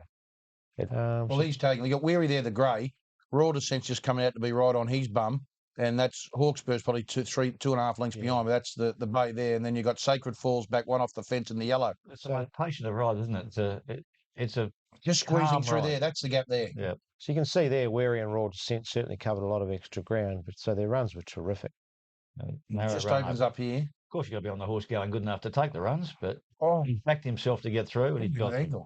Amazing shot. And home you go. And my old man was on Royal Descent. That was why he got run down. So any closer to making a decision to what backs up next week, Chris? Or very close now, Mark. Just got off the phone to the connections of Janoob. They've agreed we'll wait for the probably Queensland, or in fact give them a really good spell and get ready for Melbourne. So with a tough decision, with a big prize money race, but I respect the owners backing me and just say let's wait. Probably go to. Well, obviously done it last year with no weight on his back, and he hadn't won a race since, but he'd been racing really, really well. And obviously the wet tracks helped him again here today, but not many horses win back-to-back Doncasters, so he's done a really good job. Last one was Superimposed, and you would have been a young kid back in those days. And he might have come from as far back as he did as well. What convinced you to come back to ride home there, and he caught up with Nash to start with? Just felt home to the world, to be honest. Travelled beautiful, give it an amazing kick, and got to the ground well. You might have seen next year's Doncaster winner. First prep in Australia, he's done an enormous job. Yeah, run terrific. I just sort of struggled in the ground, flat keeping up, but finished off good. I thought his run was excellent. Had to do a lot of work from the gate. Got to the front a little bit early. Was really gallant, and he doesn't even like that type of ground either. Track's a bit wet for her, so she strung to the line, but she preferred the dry track, to be honest. Struggled from the word go. He blundered quite noticeably a few times, but had the audacity to keep wanting to get in there. But next time. He pulled a bit hard. He had the blinks on today, and I never really got into a spot with any cover over race. And get in third. And throw in fourth as well. Sacred Falls. Nice to have Zach Purton back in Sydney too. He's fighting out that premiership up in. We all thought that was pretty good in 2005 when Guy Walter trained the trifecta. But to get the first four, that's a great achievement. Well done. Thanks very much for a trainer. Ron, what were the best runs and the best rides in the Doncaster? Well, it's hard on a wet track to can any horses or wrap too much. But outside the top four, I'd have to say Ninth Legion was terrific. Just on Chris, you just watched this ride from Zach Purton. He's a cool, calm and collected young man, isn't he? Gaps, look at this gap. Yes, going through there. That gap was not there. I don't know how he got through it. That one stride late, and he misses the boat. Chris will still run the trifecta, but he wouldn't have won that. And Chris, I suppose that's what the championships is about too. It's not about getting the best horses here, and not just about getting the best horses here. It's about getting the best jockeys here as well. And that was certainly the case with you getting Zach to ride that horse, because he's got to be right up there now. Yeah, very much so. We're in the Doncaster. Well done. Ron, just tidying up on the Doncaster, what about one or two others? What happened to Massini? He was well fancied there. Was it the track? Well, look, it's his first try on a heavy track. He's a big, long sort of a horse. You have to be very forgiving. He's a sensational talent. You don't win 7 in a row the way he did. and not be any good. I think we should mention 2 horses only out of that race, out 4, and I think they are Ninth Legion. I think he's a horse that doesn't handle the wet, but if Team Hawks take him to, say, the Rolly Mile or to Scone for the Cup there, he'd be a certainty in a race like that. Maybe after this performance there might be more Queensland with him, that little Japanese whippet, that Hannah's Gold, she didn't go too bad, so there's nothing of her. And her effort to run on strongly I thought was commendable. She did a good job in a couple of runs, considering the way there's not much of her. I thought she was excellent in her 2 runs in Australia. So all goes well for the future of the championships with our internationals. They've both performed very, very well. Japanese mare, there was never any thought of going to another race in Sydney, the Queen of the Turf. I think there was where she's reasonably high up in the market, but that's certainly not the plan. She's hoping to get an invite. The expat Australian Michael Tabat, the owner, is hoping to get an invite for the Champions Mile in Hong Kong coming up. Under the circumstances. Unbelievable performance. All right, let's turn our attention to the lucky last, the Adrian Knox. Yet another group race on day 1 of the championships here at Royal Randwick. And Lady Kumquat, the Kiwi, is the $4.40 favourite ahead of Miss Von, who's $4.60 out to $6. And the class in the race, Arabian Gold, is at $7. Has the 59 kilos, has to give weight 5 kilos to the bottom. She's earned it. She's earned $300,000, and she's the first of the runners. We have now, and coming out well, High Harmony down near the inside. She was one of the best into stride. Mary Lou and Amanpour showing speed, and Miss Von was out of the stalls okay. Then Estonian Princess, Paris Match from a wide alley going up, but it's 4 and 5 wide, followed by Arabian Gold, and then Metaphorical Role Model, followed by More Low. Lady Castival, Devil Miss. It's Amanpour, a clear leader. From in second spot, Paris Match and Mary Lou. Then Arabian Gold. High Harmony starting to be heeled along. Then Estonian Princess going up on the rail, Metaphorical, followed in behind them next by Miss Von, who's about to come wide. It's Amanpour nicely clear as they turn. Jockey cut the corner and then steered to the centre. Leads here as they top the rise from Paris Match, giving chase in Arabian Gold. Miss Von trying to work to the outside with Lady Kumquat. It's Arabian Gold going up on the outside to take the lead, and she shot away. Miss Von and Lady Kumquat are chasing it, but it's the top weight in front of Arabian Gold. She's 2 lengths clear from Miss Von. Arabian Gold in front and punched out. She'll do the job. Arabian Gold wins it from Miss Von. Lady Kumquat was 3rd. Then came Paris Match, Metaphorical, Amanpour, followed by Role Model, Estonian Princess, More Lover, and then in behind them, Blue Eyes, Siberian Rose, Sweet Jaffa, Devil Miss, followed by High Harmony, and last in was Mary Lou. Oh, no excuses of beating McGade. She had 59 kilos and she carried it.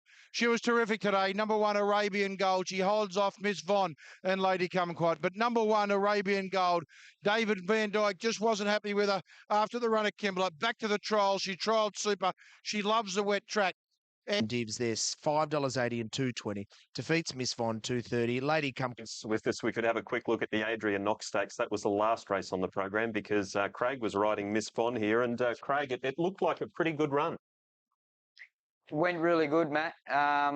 She's been set for the Oaks all the way along. I only picked the ride up out of my good gesture of getting off weary. As we call it, the Guy Walter sense of timing about her. He gets these fillies building up, and he gets them to perform, the second level ones I'm saying, and he gets them to perform well in this race, and he's had good luck in doing it. Arabian Gold is an absolute swimmer. Look, she's only a pit pony. She had 59 here. Blake rode his 1,000th winner here. What an achievement that is. He's only 26 years of age. He's rode 1,000 winners. It's incredible. And the Melbourne Cup, and he's won a lot of majors, Blake. So, look, he was good there. I thought Arabian Gold, just beautifully ridden there. The horse I want to follow out of the race is that New Zealander, Lady Kumquat. She didn't handle the going. Her effort was outstanding. She looked above herself in condition. I don't know whether she'll be the Oaks or whether they go to Queensland, but she's my horse to follow from the whole day yesterday, just Blake. So, look, he was good there. I thought Arabian Gold, just beautifully ridden there. The horse I want to follow out of the race is that New Zealander, Lady Kumquat. She didn't handle the going. Her effort was outstanding. She looked above herself in condition. I don't know whether she'll go to the Oaks or whether they go to Queensland, but she's my horse to follow from the whole day yesterday. She's a beauty. Yeah.